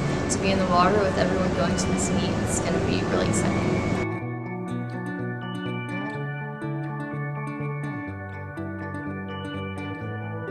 There's no walls in a lake. There's no opportunity for push-offs or streamlines. Mac and I will get in and swim where there's no lane lines in an open water type field. It's a lot different when you're in the water in a lake for over an hour just swimming. It's different, but it's a rewarding experience.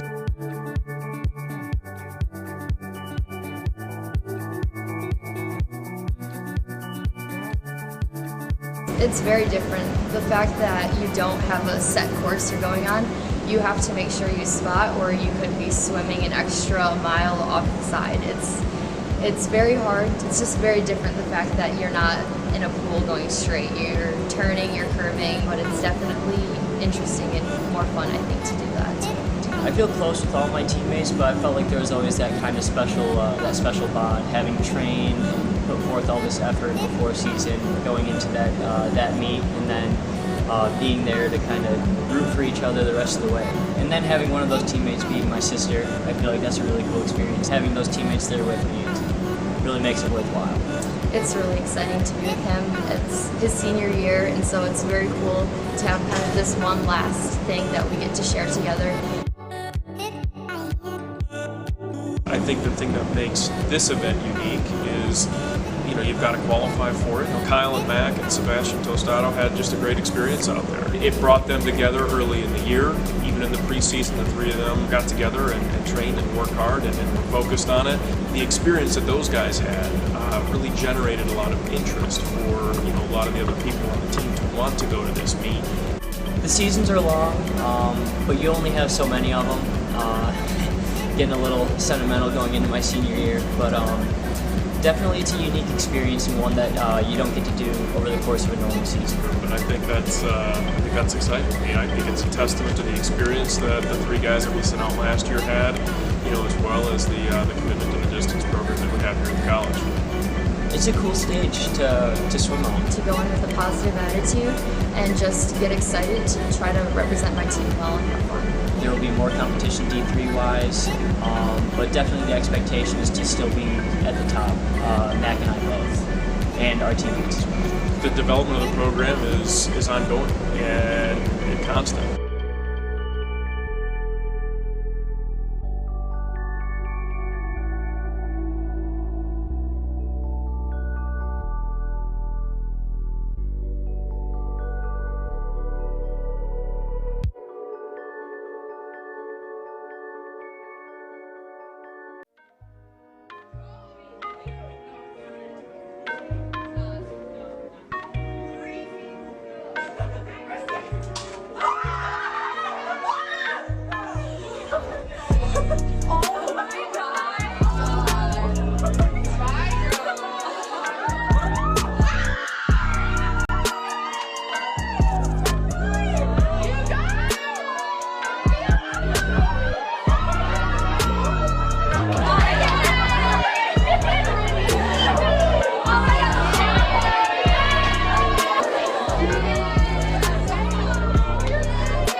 Back here at Albion College, Jim Funderburg along with Jim Bellamy, as we're about a minute away from the kickoff here of the second half. And obviously because the Pointers won the opening toss and then they deferred to the third quarter, they'll get the kick here, Jim.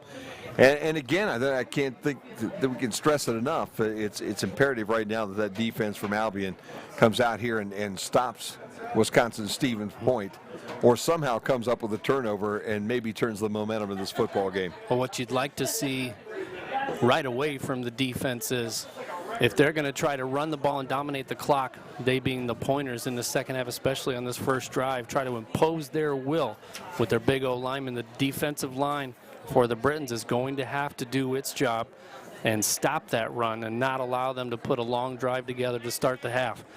Be interesting to see if they elect to go that route or if they look to take a shot right away and try a little shock and awe against the Britons secondary. But the Britons secondary has done all right today. Yeah, it has. 5 times these two teams have met since 2010. The Pointers lead the series 4-1. Over the years, there were a few close games. The Pointers, though, have dominated this matchup. During last season's game, Stevens Point scored 50 points to Albion's 13, so it was a 50-13 game. This was a season record for most points scored in a game, followed closely by 47 against UW-Platteville on October the 8th. So Pointers have done a pretty decent job, their offense, against our defense, and so far just 14 on the scoreboard here. Tom Dronell, their head coach in his 6th year at Stevens Point. He's 26-25 overall at WSP, and 2-8 was the very first year as the Britons kick off, and they will kick it to a very dangerous Jerry Williams. And Williams at the 20, makes a couple guys miss. He's still on his feet at the 30, at the 40, and the 45-yard line before the Britons knock him down, and he'll actually get across to the 47. And we've got a 50-50 guy here, I think, that needs to go down that way and claim the money. You are welcome. Jimbo, I want to take a moment to thank some more shout-out folks. CC Sansacos from watching from Santa Maria, California. Another Falanico Loa supporter. This is a nephew. Briley Corvino, Berkeley Corvino's grandparents. Dave and Peggy watching from Weston, Wisconsin. And one more shout out real quick. Rocky Boulder. The Boulders are watching the Pointers from Milladore, Wisconsin. Saying hi to Caleb Boulder, number 74. Swigert brings his team out with Evan Duke in the backfield, and we'll set the rest of that offense and the Britons defense here in just a second, and they'll hand it to Duke, and Duke will be across the 50 and into Britons territory. territory. Pile push, Jim. And he is still moving after about 9 yards. Should have been about a 5-yard gain, becomes a 9-yard gain, and that's offensive line, and that's the leg driving running backs from the Pointers. Williams and Schrader are the wide receivers, along with Steve Hara. The tight end is Pulsifer. And on that offensive line, it's Wilson, Overbeck, Bailey, Rapala, and Cronin to start out here for the Pointers in the third quarter. And just like that, it's 2nd down and 1. The pitch again to Dukes, and he jumps over everybody and lands on his shoulder. And I believe he'll have enough for that first down. Yep, he'll be about a yard to the good. Britons defense, I don't like that hurdle play, Jim. See the replay right now. The Britons defense, Fullerton and Lynn are the ends. Reynolds and Miller, Kubit Miller, the defensive tackles. Linebackers are Wickens and Rodriguez. Harvey, Anarot, Carter, Zarnecki, and Robinson in that defensive secondary as we open up quarter number 3 with the starters on both sides. Swigert again looking for the football. Sends his tight end in motion, and they'll turn and fake to Dukes, and he'll keep it this time. And Swigert will be ahead across the 40 to about the 38-yard line, so he even gets 4 yards. Yep. A little misdirection there as he had everybody moving in all different directions, and then he called his own number. Yep, I think they were looking for a quick hit pass right there. Well defended by the Britons, but a good quick decision by the quarterback to get a decent gain on first down, bring up 2nd and 6. Williams comes in for Jonte Williams. Jonte Webb, who was in on that last play. Swigert drops, fakes the handoff, throws the quick pass out to Williams. Williams eludes one tackler and then gets knocked down for just a short gain. That was Zarnecki that came up and made the initial stick on Williams, 11 on the 11. He spun away for about a yard. He'll set up 3rd down now at about 4. Shows you even with a quick screen like that in tight space how difficult Williams is to bring down. Bosick was in on that play. He goes to the sideline, and Dukes comes back in at the running back spot. Ganeke is in at that slot spot right behind the tight end of the tackle. Big third down for the Britons defense, Jim. Fake the handoff to Dukes. Throw down deep in the field, and that one is over the head of Williams and also over the head of Michael Harvey. One flag on the field. Late flag Williams after everything was over. Williams had to play defense on that one too, Jim. That's the second time he's had to do that. And we'll see what the call on the field is. Ineligible downfield against the Pointers, and here's an interesting call. It'll be 4th down and 4. You got to think this one over. Usually you'd wave this one off figuring they're going to punt, but I don't think the Pointers are going to punt. Ball's on the 36-yard line. I think I'd push him back. Receiver. Downfield on the offense, number 77. That penalty is declined. 4th down. Okay, so offense is staying on the field, though. Coach Rundle says now nope. they're flipping. Okay. And I figured they'd go for it there. You know, in the short field situation that you have with an 11-point lead, the ball at the 35-yard line of the Britons. But I'm not necessarily sold they're gonna kick it. Malug is the kicker, and a little weird formation going on here. I don't think the Britons are sold on that either. And he will kick this ball. Yep. I just don't let it touch a player. And it backspins across the 16-yard line. So it hit at the 11, and a 5-yard backup gives the Brits about the best thing that they could ask for at that point in time. That's a tough ask right there for the punt return team for the Britons. You have everybody with their back to the ball. It's so imperative to have that one lookout player, because that's the kind where that ball's going to hit and it's going to bounce off your leg, and as soon as it does, it's live. And the Pointers are facing that way, ready to pounce. So good communication not to let that hit. Backspin gives the Britons an extra 5, and now they take over with 12:04 to play in quarter number 3. Well, let's see if the Britons can take advantage of that break here as they have the football on the 16-yard line.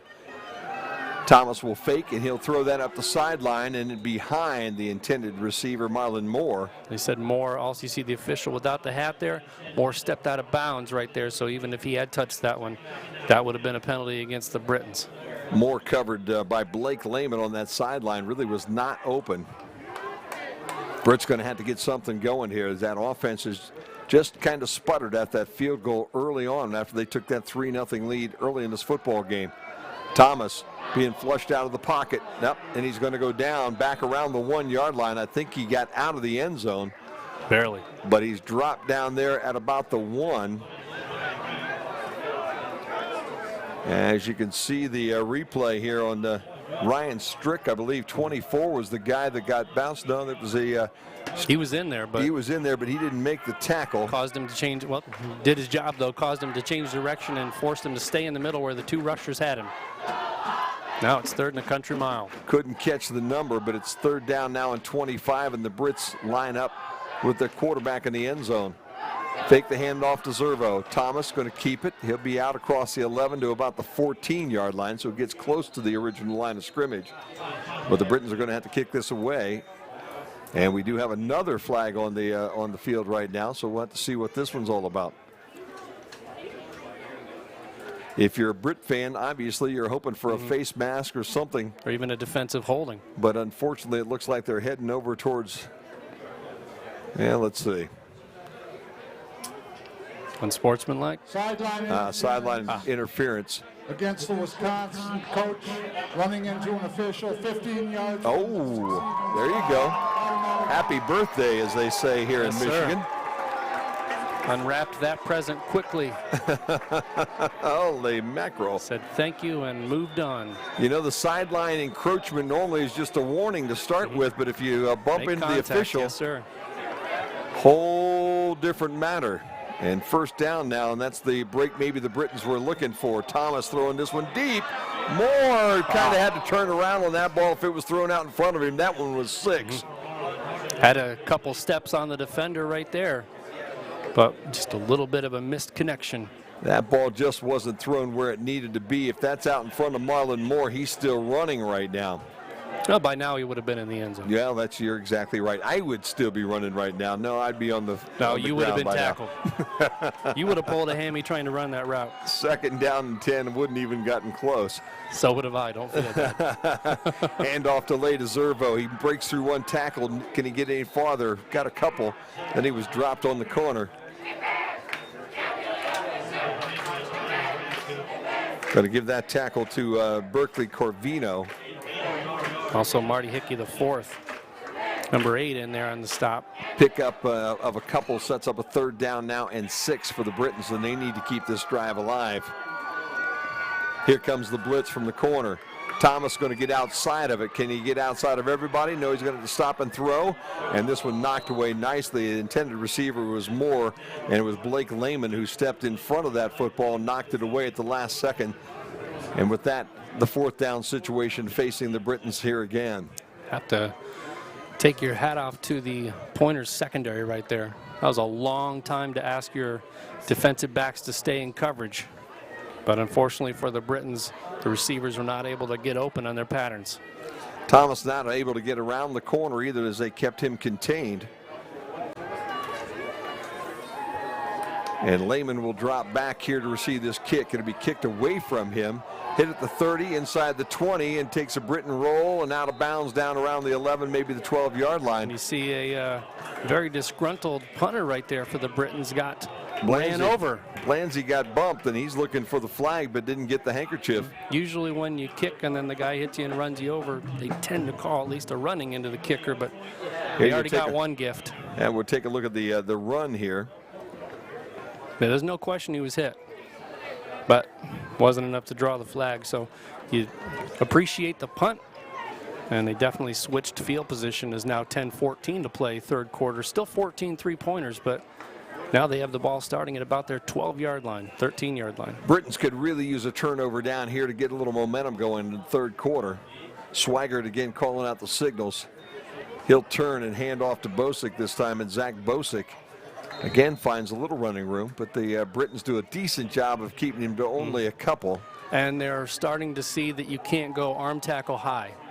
If you're going to wrap high, you also have to pop low right there, because the legs are what's driving and keeping those running plays alive. Now they're starting to go low on those stops, and they're keeping them from extending those runs. Zarnecki and Kubit Miller were the two Britons on the bottom of the pile. Pick up a 4, though, so it's second down and 6. They'll turn again and hand to the handoff, and in the backfield, the Britons a little disruptive this time. That's number 92, Dallas Reynolds, that hit Bosick in the backfield and then allowed his teammates to come in and clean everything up. And a nice job here as you see the play in the backfield. Boom, there's the big hit. And good, number 90 then also back in the backfield as the Britons able to make the tackle into for the loss. Also saw the defense knock number 73, Mitch Overbeck, into his own player right there. So good muscle right there by the D-line. Brings up a 3rd and long. Third down now and call it 7. Bosick again, the only running back in the backfield. Swigert takes it back and looks to throw. He has time. He throws to Williams.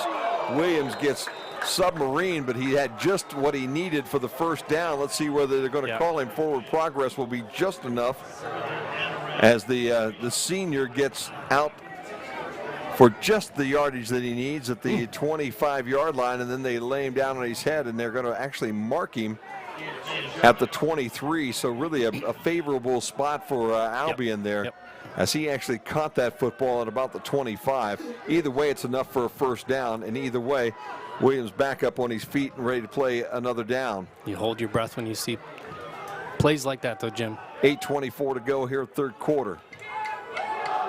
Handoff goes to number 32, Zach Bosick again from Sandwich, Illinois. 5'11", 200 pounds. He's only a freshman, Jim, and he's done a pretty nice day. Had a pretty nice day this afternoon. Yep. As he gets about 5. Zarnecki again on the stop for the Britons. But boy, I'll tell you, when you're running right up the middle of the football field and your defensive backs are making the tackles, that's not a good sign. They'll give him 4 on that one actually, so it's second down, and we're going to call it 6. Swigert looking to throw quickly. Here comes the heat. throw in the middle as a screen pass to Bosick. We've got a flag right in the middle of that football field. Bosick gets a couple out to the 31, but I think you're right, Jim. That one was thrown right. An illegal downfield. We've Right seen that twice already. Yeah, and I don't think they were far enough down the field there for that one to be an illegal downfield, but I would guess that you had it right the first time with the hold potentially. We'll see. Yep. Offense number 51. There you go. 10 yards from the previous spot. Repeat, second down. The Michigan Intercollegiate Athletic Conference this year, all the coaches and everybody got together, Jim. They said Hope was going to be the winner of this thing. Olivet was picked number 2. Adrian, then Trime, then Alma, then Albion, and Kalamazoo, following up on everything. So we'll see how that went. On the WEAC, it's Whitewater, and they got bumped last week. Oshkosh, Platteville, Stevens Point, La Crosse, River Falls, Stout, and Eau Claire. And that's how the coaches and the ADs and the press saw everything. But they got bumped by a pretty good team. Yes, they did get bumped. Well, you've got to be a pretty good team if you're going to get Whitewater. Oh, a little flanker screen, and Williams takes a hit as Zarnecki, and some great pressure off the edge from Jose Rodriguez to force Swigert to throw that ball. And nobody touched him, Jim. Here he comes. Look at him. And Zarnecki got around the big blocker there and was able to make the tackle, and a great job by the Brits here to set up a third down now at about 14. Here's where you can't have a gift penalty. And then similar position in the first half where the gift penalty cost them a chance to shut him down. Swigert drops. Here comes the pressure. He's thrown it deep. He's going for Williams, and it's over his head and almost complete. Harvey had some pretty good coverage, but the thing that I've the most about this quarterback is he kind of sees where the opening is, and he tries to throw his receiver to an open spot, and that's what he did again. Williams had to turn. He was really heading towards more of a post route, and he threw more of an out. Wasn't able to make the turn to make the catch, but that's thrown at where the coverage was not. That's exactly right. That's what I was just going to say is, as a quarterback, you don't want to throw too many 50-50 balls, even if you have a lot of playmakers. You want to put it in a spot where the defensive player isn't going to get. And that was a well-placed ball. You just got Williams a little turned around, but almost made that play anyway. Jordan Carter's deep as the pressure comes. He'll catch it at the midfield stripe and advance it into Stevens Point territory. He's still on his feet, but his knee touched, I believe. And where are they going to say his knee touched? Was it on the which 49? Side of the 50 there? I guess it's on the Stevens Point side at the 49-yard line. So 1st and 10 Britons now with 6:37 to play in the third quarter. Mr. Funderburg, the Britain volleyball team, serves up a home match against MIAA rival St. Mary's College on Tuesday, September 19th. The first service set for 7 p.m. inside Kresge Gymnasium. And also want to let folks know to bring the family back to campus September 16 to visit your student, meet other parents, and hear from President Maury Ditzler. Join the Festival of the Forks downtown. Your student is a part of our college community. So come and learn more about it. 517-629-0625 for more info. Thomas has Zervo to his left, and he's going to drop to throw. Now he's got room to run up the middle of the field, and he's dangerous here. 40, 35, 30, and tumbles across the 30 to the 28-yard line. Here's a shout-out for you. My buddy Benny Murray is out there listening to the whole thing on our stream today. So Big Ben Murray, big shout-out down in Ohio, listening to us from our hometown of Bryan, Ohio. You can see Thomas. Nice run. Servo spins out of the first tackle. Whoa. He's still got room. 20, 15, 10, 5, and he's in, I think. Oh, we're waiting for the signal. The pylon went down, you bet, and the arms go up. Nice job by Zach Zervo. That was the longest I've seen the official right on the spot look for help. I mean, he was not going to make a call. See the breakaway speed at the end? The ball touched the pylon, Jim, and his foot did not step out. But you watch that field judge right there. He is not going to make a call. He's going to wait the last possible second. I think he was waiting for that side judge to see whether he stepped out maybe at the 3 as he lunged for that pylon. The pylon went down, and that's an automatic pretty much. Fabry in for the extra point. He's perfect. And with that, the Britons are back in this football game, only down 4, 14-10. And you know the guy that we've kind of left out of the picture right now, sitting down on the sideline, his name is John. And John, the crowd a little bit excited about that run. Oh yeah, they all woke up now after that little bit of slumber at the end of that first half. John, I'll tell you what, I'm really happy with the way that defense came out. They played tough that time, kept Stevens Point from really advancing the football, turned the field on them a little bit, and then all of a sudden the offense got fire. Oh yeah, got good pressure on the quarterback. Secondary was great, especially Harvey putting a lot of pressure on Williams out there, and they really needed that stop, and nice quick score by the offense. Back in it. John Billio down on the sideline. Check on that Alma score for us, Big John, when you get a minute, and we'll come back to you. How's that? 6:11 to play in the third quarter. The Britons are making this one a ball game again, Jim, and that's exactly what we needed to see to get this home crowd back in the ball game. And the defensive secondary for the Pointers have done a really good job bottling up the receivers for the Britons. So the quarterback and the running back making the plays on the ground. You get it however you can get it. They'll kick this ball high and right at Williams, and he'll field it at the 14-yard line. And they're there to bottle him up and knock him down at the 26-yard line. And that return, he was moving pretty slow, waiting for something to open, but the Britons held their spots right there and didn't give him a lane. Great idea, and I think the strategy behind this one has been a good one so far today, Jim. You kick it up high, you make him wait for it just a little bit, you allow your guys to get down and pin him in, and then you just have to make the tackle, and so far they've done a wonderful job of that. Exactly. 6:06 to play. Things have gotten exciting here at Albion. It's great to have you out here on the Brits Network tonight. Anybody's game. Again, if you're out there, you can shout out to us. Jimbo, what's the address that you can send us a hello at? We're going webcast at albion.edu. So thank you so much for watching. Thank you so much for sending us a message. Let us know where you're watching. Swigert with the fake and then the toss to his big tight end, and he's got Godeke for a nice pickup. In fact, he'll get 9 yards before they knock him out of bounds, and a nice little fake and misdirection by Swigert to set that one up. And the Britons kind of bid on that first motion, and then he came back the opposite side, and the big fella rumbles out for 9, almost 10. In fact, they're going to say he has 10 right now as he gets out to the 42-yard line, and the chains will move. Renee Hodel is watching Berkeley Corvino, number 46. We've called his name a couple of times here this afternoon, no doubt. Starting to get a little dark around here right now as the sun has set and the lights are starting to take their effect on the football field. Toss again to the tight end, across the 40 to the 41, and the Britons there. That's Zarnecki with the big hit, and Steve Hara with the catch. Hara last week had 5 catches for 80 yards and a touchdown against St. Norbert. Andy Sitkowicz watching from Fort Atkinson, Wisconsin, cheering on Berkeley Corvino, the nephew. I'll tell you what, a lot man. of extended family watching the Pointers, and we appreciate you tuning in to the Britain Sports Network. Love to have you out there, and thanks for calling and letting us know you're watching. Hopefully you'll be disappointed before the night's over, but we thank you for being here anyway. 5:01 to play third quarter. Swigert calls out the numbers.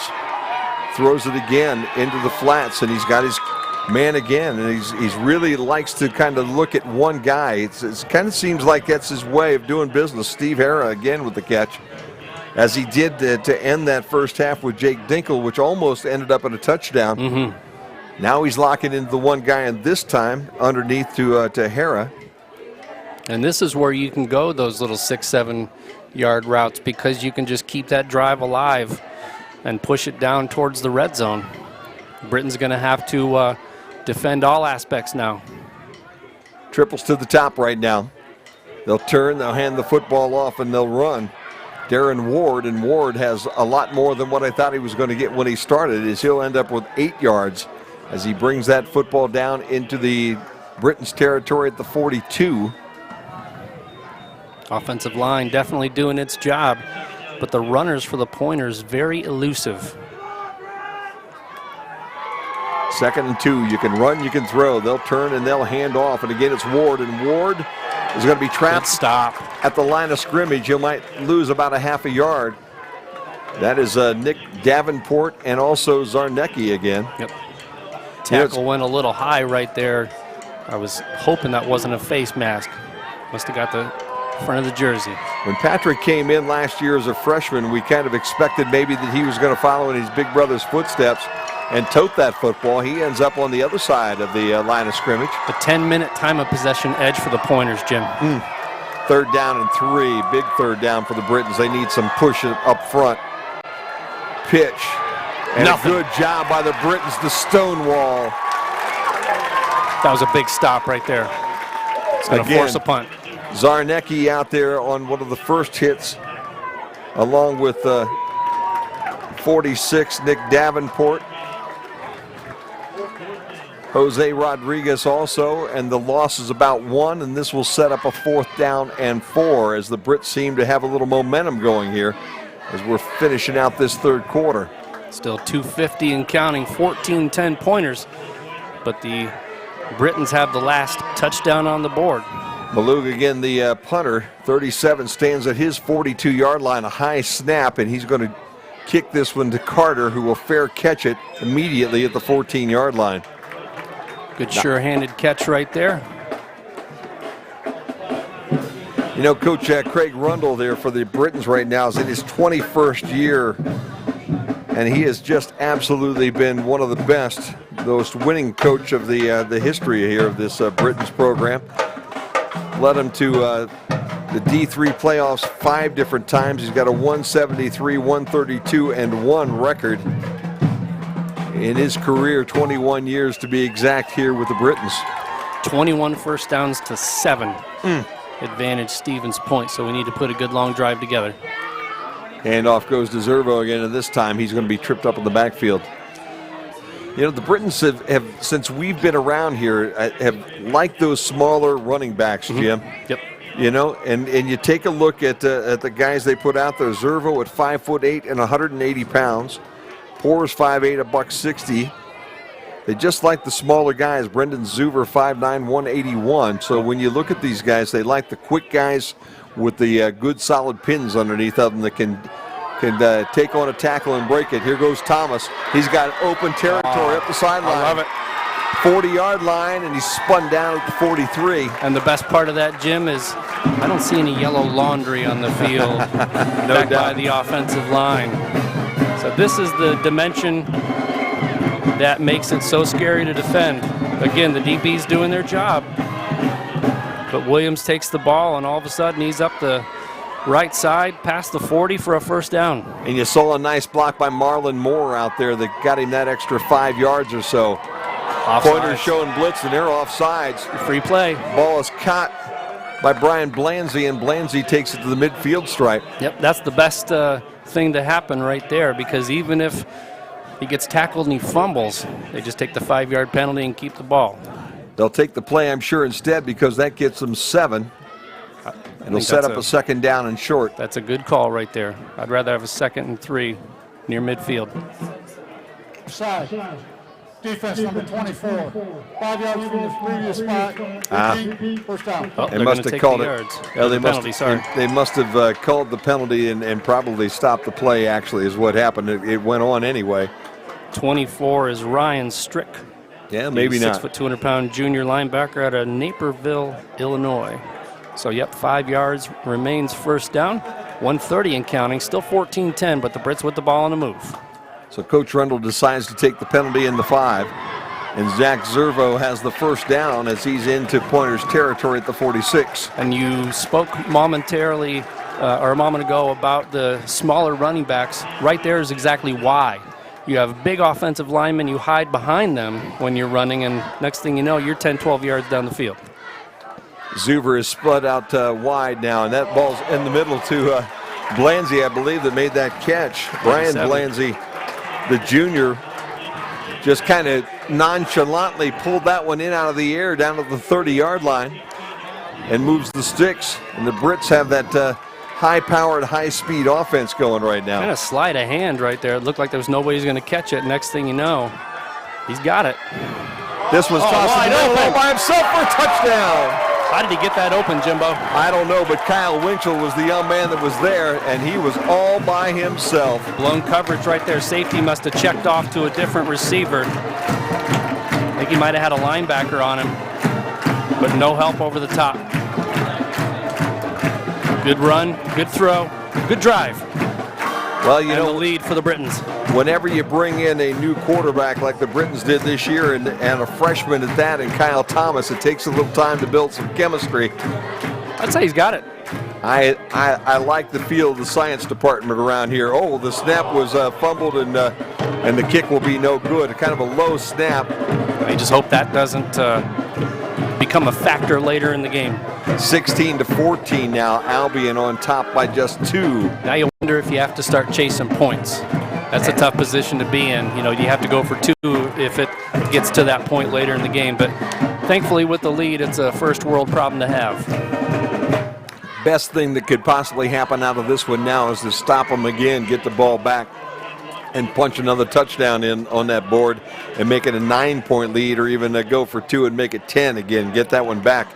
So far, the Britain's defense has seemed to awaken and found something here in this third quarter.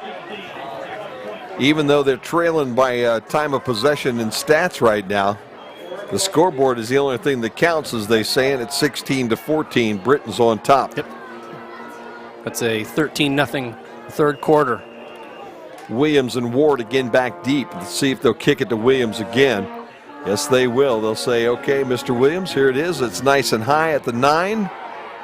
And you let him to the middle of the football field, though. That might be the problem. At the 30, still on his feet at the 35-yard line, and then he tumbled down there. And that's the thing, is he's not running that fast. You don't have to. You're just waiting for your blockers. It's so difficult to do on a kick return. You feel like you have to run 100 mile an hour because the coverage is coming 100 mile an hour at you. You just have to show the patience. And that's, again, that experience, that's confidence. That's that senior. There's no doubt about it, because it's not like he can't hit that go button anytime he wants to. Yep, and if you're kind of pacing yourself right there for the turn on the afterburners. Jim, visit GoBrits.com for the recap from all of today's contests involving Britain teams. In addition, you're invited to follow the Britons on Twitter at twitter.com/GoBrits. Swaggart again. Harris over here in the slot with Williams right in front of us. They got 2 on the top as well. And he'll throw that ball to Hara right across the middle of the football field, and he'll fall just short of that hit first low, down. Jimbo, and he went down hard. I think it was Carter that made the hit down around that knee. Fell on his shoulder then, and he does have a kind of a calf that's taped right now. You see that tape on his right calf right there, and he's walking gingerly as we're close to a measurement, but looks like he's short from here. Yeah, he's got to get to the 45-yard line. Oh, okay, there you go. Okay. I was going to say, it looks like he's a good yard short. But that low hit, that's a tough one. He looked like he went down very awkwardly. So Jake Dinkle will check into the ball game, and he'll be spread out right here. Dinkle became Swagart's favorite receiver right before the end of that half. 17 ticks left, and the clock is moving in the third quarter. Second down and short. Bosik's the running back in the backfield, and they'll hand the ball to Bosik, and he'll have the first down as he gets around the left corner. Lowers that shoulder and head and drives right through a couple of Britons to the midfield stripe. And that's what you want for the pointers, is you want to see those running backs just lower that shoulder and lower the boom. And that'll bring a third quarter to a close. At the end of 3, it's the Britain 16-14 over the Pointers as we head down to our buddy John on the sideline. John, what's that Alma score look like right now?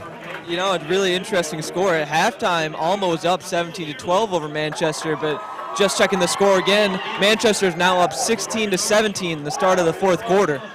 I'll be darned. There you go. So Manchester's starting to fight their way back into this thing. The HCAC looking for their first victory over the MIAA. And you know what? That's our old buddy from Defiance College coaching that team, the old D coordinator down there that is coaching Manchester right now. So he's trying to make a game of it right now. John, if you can, take a look and let's, at some point in time, let's recap all the scores from the MIA that happened a little bit earlier, okay? So we'll let you get back on that magic machine that you're holding in your hand. You know, it's amazing that back in the good old days, you'd had to have a ticker tape machine with you, John, back when I got started. Now, Jimmy doesn't remember those days, but I do. No, wasn't it a carrier pigeon? Yeah, they were big and bulky, Johnny. They were pretty hard to carry, but that little handheld device is a pretty sweet little deal, isn't it? You know, I'm so young, I don't even know what you were just talking about. Good man. Well, there you go, John. Nice comeback there. Well, just imagine hauling something about the size of Dallas Reynolds around, and you'll understand what I'm telling you about, to pull out a little piece of paper that's about the size of a lottery ticket. Swigert fakes and throws across the middle, and he's got his guy at the 39-yard line. And again, it's Hara. Into some serious traffic too, Jim. Triple teamed right there. Put it on the hands of his receiver, though, with a nice slant route, and got the first. No, they're going to call him short. You know, the size of these receivers, Jim, when you look at Dinkel, he's 6'2", 194. Godeke is 6'4", 250, and Hara 6'3" and 215. Not small fellows out on that football field right now. Turn and hand off to Bosick, and he has some room. 30, 20, cuts inside to the 10 and dropped at the 5. That's a backbreaker right there. Richard Anderott was the gentleman that saved the touchdown on that run.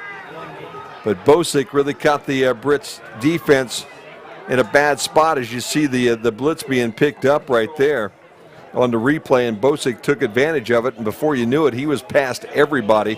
They'll mark him down at the 7-yard line. It's first down and goal now for the Pointers. They need to stop and make him think field goal. Can't let him in the end zone. Bosick again in the backfield, and they hand it to him. He'll turn the corner, and he's got an easy one.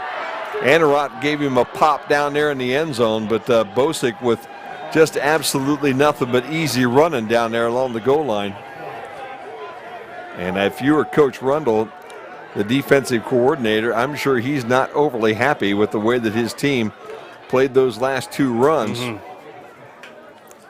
The score makes it 20-16 with the extra point coming. And they do not have to chase points, however, it looks like they're going to go for 2. They're going to go for 2 to try to make this a 7 or 6-point game. I don't know about this call. Williams goes wide to the top of the screen. 6 points doesn't help you any more than 5. Hara on the bottom here. Swigert has Duke back in the backfield, and they're going to do a little razzle-dazzle, the reverse, and they're going to try to throw it. And at the very end, they do throw it, but it what a bounces. Bizarre call. I'm telling you what, that was an interesting situation as Jake Dinkel. Duke took the snap, pitched it to Dinkel. Dinkel rolled to his right and then skipped the ball into the back of the end zone. I couldn't see the intended receiver. There you go. That was a bizarre play call for an extra point. That one had all kinds of trouble written all over it. John, you got some scores down there for us so we can go over the scores earlier in the day here in the MIAA? Yeah, just to recap, Wheaton of Illinois defeated Kalamazoo by a whopping 58-6 earlier, as Trine also put the beat down on Bluffton. Later, Hope they blanked Defiance 38-0. Then in a close one, Olivet took it over Elmhurst 26-20. And then actually right now, really interesting in the Alma game. Now Alma's only down 2. It's 24-26 with Manchester having the lead. There you go. Back and forth game. John Billio keeping everybody up to date on the sideline for us right now. We've got 13:53 to play in this one, and the Brits now trail by 4 and about to get the football back. Zarnecki and Moore deep, and Moore will be the gentleman that catches it at the 6. He'll come straight up the middle, run into the pile, and get dropped to the 25. Laura Pulsifer, Pointer parents watching from Elm Grove, Wisconsin. Saying hello to Noah, number 49. Elizabeth Jewell watching from Stevensville, Michigan. Says thanks for broadcasting and thanks for showing the band at halftime. Go Brits. So thank you for watching. Also Lancaster, Wisconsin, a UW Platteville fan. Scoot Martin. There you go. He's probably rooting against the Pointers as well here. That might be a converted Brit here this afternoon. Yep. And as far as the 8s, it's always fun to get the 8s on TV, and we do that every time we broadcast a ball game. Sweep around the left end. We'll pick up about 5 there for the young fellow Zach Zervo. What do they say? The enemy of my enemy is my friend? Exactly, and I think that might be exactly what we're looking at that point in time. Great to have everybody with us here on the Britain Sports Network as we're starting to get our legs here in game number 1. We're going to do a host of games, and we'll tell you a little more about that here this afternoon as this thing wraps up. Football on the ground, and it's going to be Stevens Point's ball. Boy, a little mix-up in that backfield, and they never like to see that football laying on the carpet down around that 25-yard line. See if we can see a replay on that one again. I think Williams tried to tuck this one back in, and it just Got deflected out of his hand by the running back by accident. Yep, I think Thomas was trying to hand that football to Zervo, and the next thing you know, Felix King, I believe, was the young man that fell on that football, and it became a first down for the Pointers after they scored, and they're trying to now grab that momentum right back after the Brits controlled the momentum of the game all the way through that third quarter. Again, this year, we're going to do ball games. We basically have a game coming up with Concordia next week here. Then we get a bye week on the 23rd. We'll be at Adrian on the 30th for an audio-only game, and Trine on the 7th. We'll be right back here with full video, and we'll tell you a little more about that as we go. Looking to try to take advantage of this right away, and they do. Man, I'll tell you what, Swigert says it's time to get Jerry Williams involved. He throws the post pattern down to the goal line. Williams outfights the Brits for the football, and it's an easy step in for the touchdown. And just like that, it's a 10-point game. That was as obvious as it gets right there. You get a turnover in enemy territory like that, you take your shot. Good guy to take your shot with right there. Man, I'll tell you what. Brits all in all have done a decent job against Williams today, but right there, that could have been a backbreaker. Extra point could make it an 11-point football game, and the turnover may be very costly, as that's exactly what's happened as the kick goes right through the uprights. And Hayden Neidert makes it now a 27-16 game. Let's explain this a little bit more.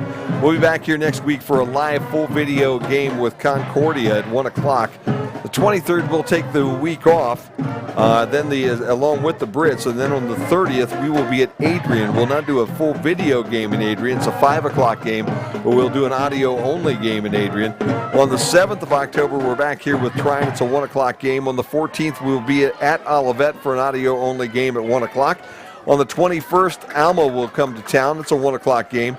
On the 28th of October, Wisconsin Lutheran will be here. That's a 2 o'clock game.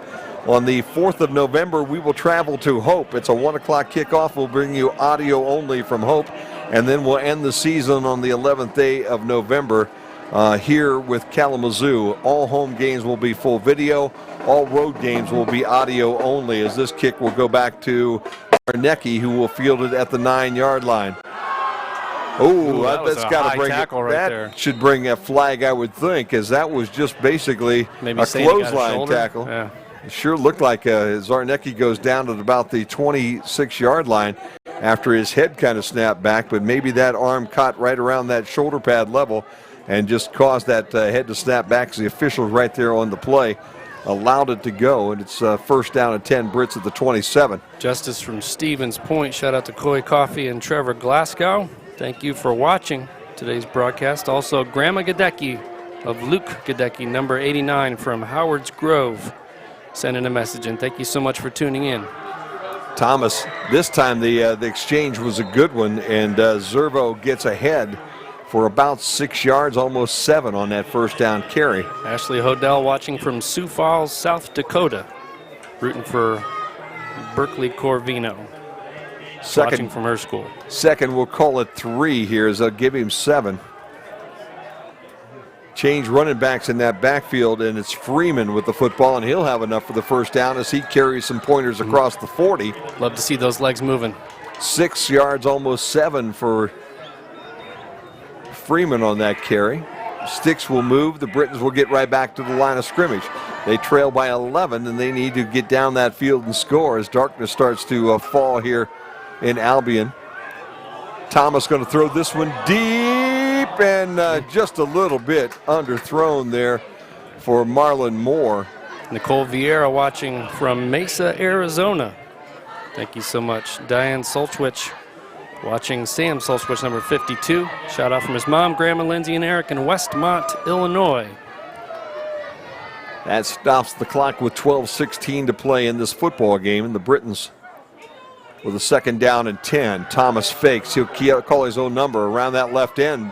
Steps through a tackle, and then he'll be wrapped down by King out around the 47-yard line.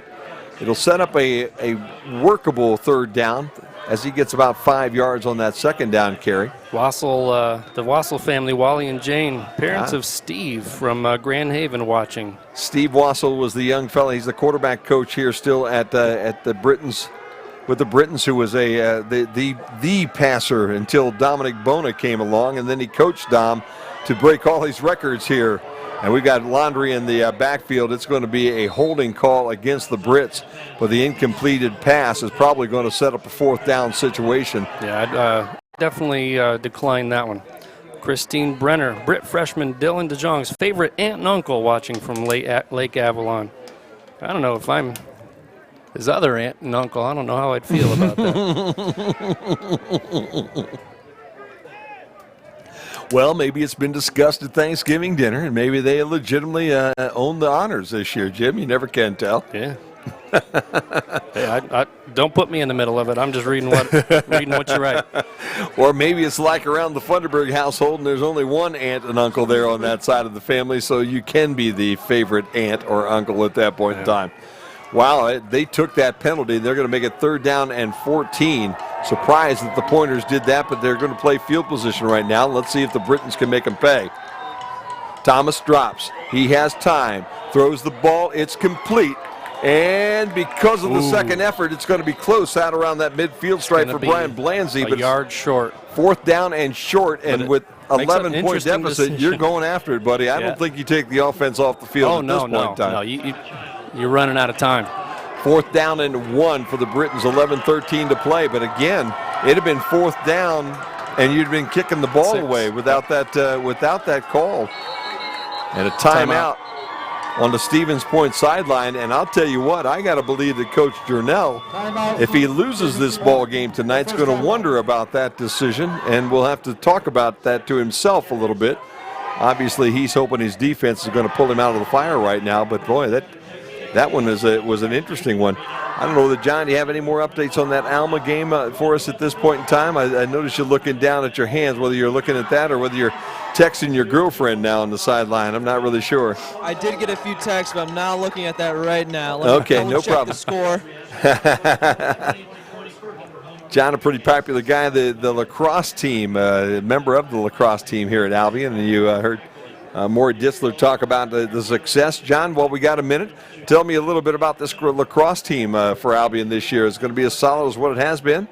I think it truly will be. You may see the best defense you've ever seen here at Albion College. You know, you're gonna have 2 4-year starters on defense, and then a goalie who's a stud sophomore, going to hopefully be a 2-year starter. And you know, we only lost 3 seniors last year, so we're pretty deep. And the freshmen that we have are talented bunch. There you go, John Billio, our sideline reporter, who is a member of that team. And the Brits now need to pick up this 1st down. They'll turn and hand that football off. And I'll tell you what, Stevens Point with a big, solid defensive wall, and they didn't get there. And you saw what happened in the middle. In fact, Freeman was the runner, and as you noticed, Thomas handed him the ball and then gave him a little push from behind, like, here you go, let's launch you into that line. Well, the unfortunate part was there were too many white shirts in the middle of that football field, and the try comes up a little bit short, and the ball goes over on downs to the Pointers. Jim, the Albion College Theater Department's first production of the year, On the Verge, begins its run at the Herrick Auditorium Black Box Theater September 21. $5 for admission. Anyone with a valid Albion ID is admitted for free. Go to albion.edu/theater or call 629-0344 for a schedule of performances. So Stevens Point takes over right at the midfield stripe, 1st down and 10. And a score right now, if it's any more than a field goal, may put this ball game out of play. And the handoff goes to Evan Dukes, and Evan Dukes does what he has done all day long, and that's run hard between the tackles. And you know that 7 yards on 1st down. With those gang tackles by the Brits, at least one player is trying to rip at that ball, but they do not turn it over. Give Dukes 8 on that carry, in fact, so it's 2nd down now and 2. Clock is rolling with 10:28 to play in this football game, and again, probably going to get a heavy dose of 22, but that time 22 got a heavy dose of the interior of that Britain's line. I believe that was 92 Dallas Reynolds that met him right there at the opening and stonewalled him right there at the line of scrimmage. 3rd and short. Yeah, they gave him about 1.5 yards. I thought that might be a generous spot. Dukes again as the Swigert goes in under center, and he will sneak this one for the 1st down. And perhaps the play call Brits could have operated with when you only need a yard. I've always been a big proponent of if it's 4th and short like that, I go under center, not in shotgun, or in pistol, but. Such is the decision, and now the decision that the Britons will have to make here as they're down 11 points and the clock is rolling with 9:40 and counting. The other part of that is, though, your offense is your offense. If you're used to snap and pistol, it's difficult to switch that up. It at sure a key is. moment in the game. Swiggert's going to throw this one, and he has time, and he's going deep. And on the money in the end zone, and the catch. What a nice catch by Steve Hara. What a catch. Jordan Carter was right there, wrapped all around him, but Carter giving up some space on that one at 5'10" and 195 pounds, and Hara at 6'3". And you just have to really take your hat off to Ryan Swigert, because look where this football is thrown. Right on the money. And I don't know that you can ask Carter to be any closer to that big tight end than what he was right there. Just could not knock that football away. And with that, it becomes a 33-16 football game. With the extra point here coming. And this one is blocked and no good. So it's still a 17-point game, but the Britons are going to have to pull some magic out of their hat if they're going to get back into this one, as it's 33-16. And I think John might have my answer to the question down there now. How's Alma doing against Manchester, John? You know, it's more back and forth action once again. Manchester still holding on to a 2-point lead. It's now 33-31 with about 5 minutes remaining in the fourth quarter. There you go. Well, it has been an interesting contest between those two today. It's been a pretty good ball game here, but Stevens Point kind of flexing their muscles here in the fourth quarter after the Britons did a pretty good job in that third quarter to take the lead, Jim. 19 unanswered. Oh, that's just a 13-point run by the Brits and a 19-point run to answer. That just tough. makes you go, ouch.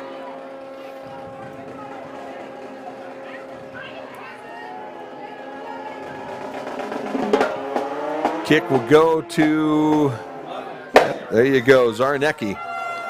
And he'll look for a hole in the middle of the field. He's got it. 35, 40, cuts in between a couple of pointers, and he's into pointer territory at the 41-yard line. Nice return.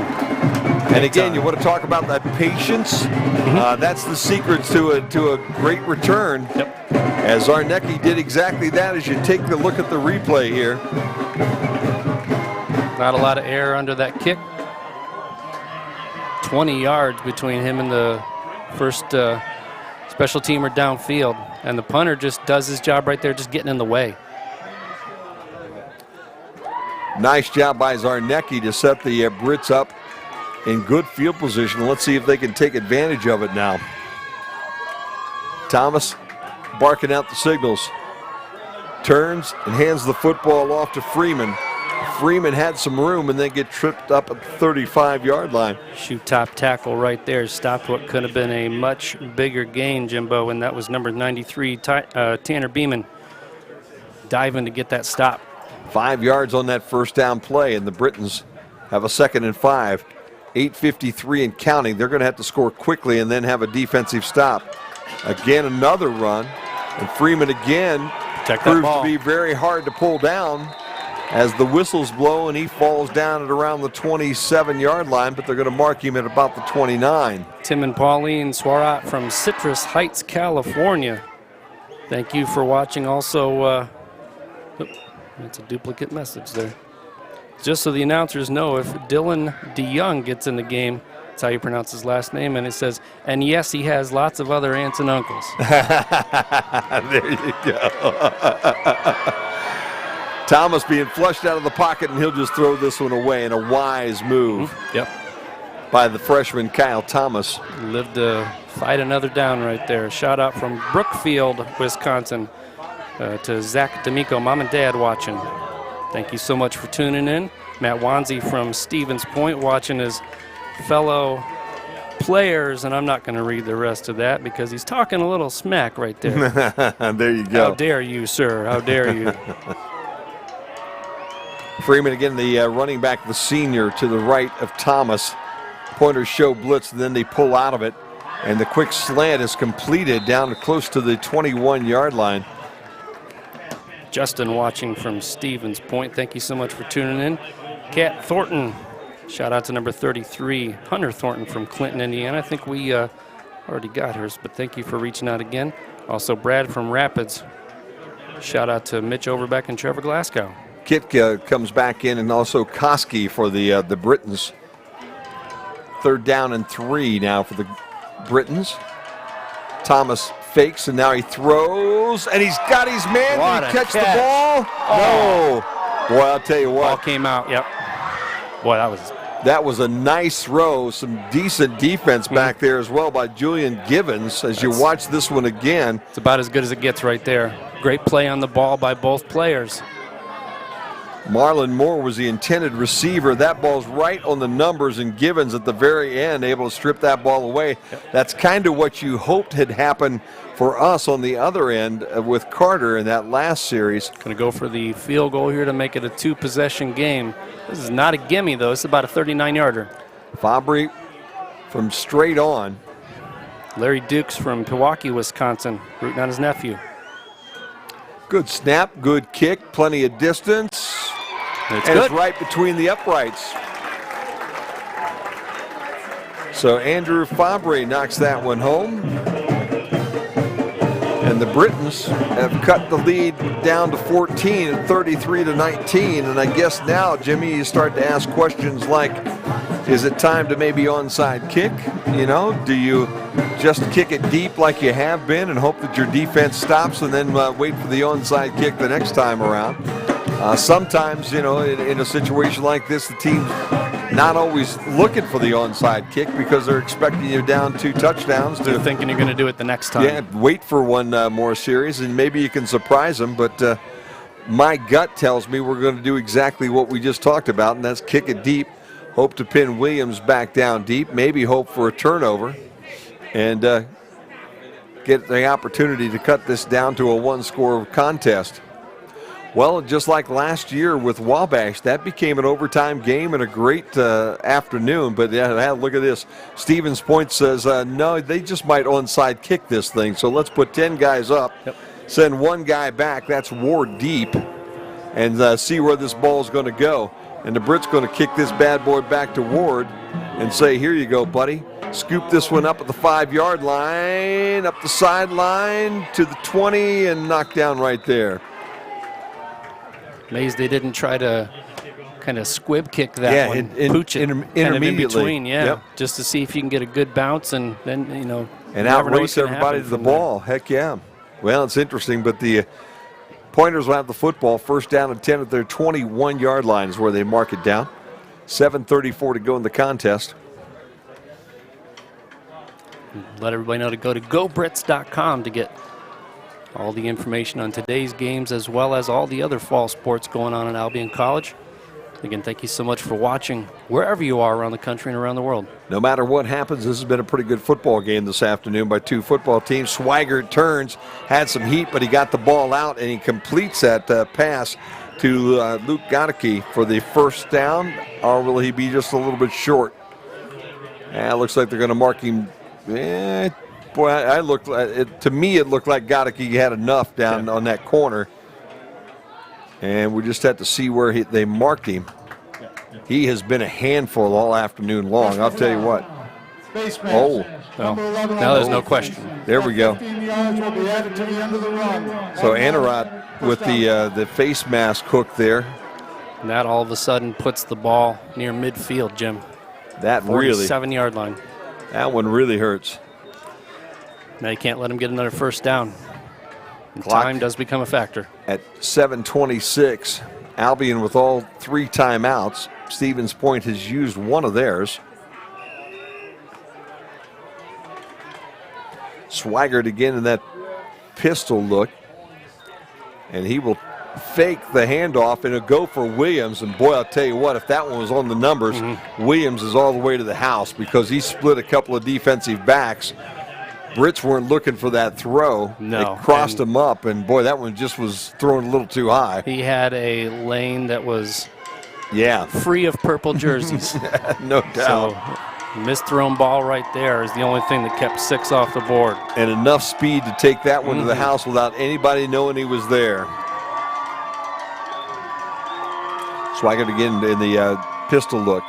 This time he will fake it to Dukes again. I thought he gave it to Dukes. Yeah, He me calls too. his own number, and he'll get forward close to the midfield stripe, and I think he probably right now wishing that he gave that ball to Dukes. Well, if he did, they probably would have turned it over because he had a defender right on you, grabbing both your arms. You may not have even got a clean grab on the ball. Read option, I think that time caused him to keep that ball. He got 3, but Davenport made him pay for it. Ball sits right at the 50-yard line as the Pointers let the clock roll just a little bit. 3rd down now and 7, and a big 3rd down for the Britons if they want to stay in this contest. Swigert again with Bosick now to his right. He'll drop back and look to throw the ball across the middle, and he's got his guy, and it'll be a first down.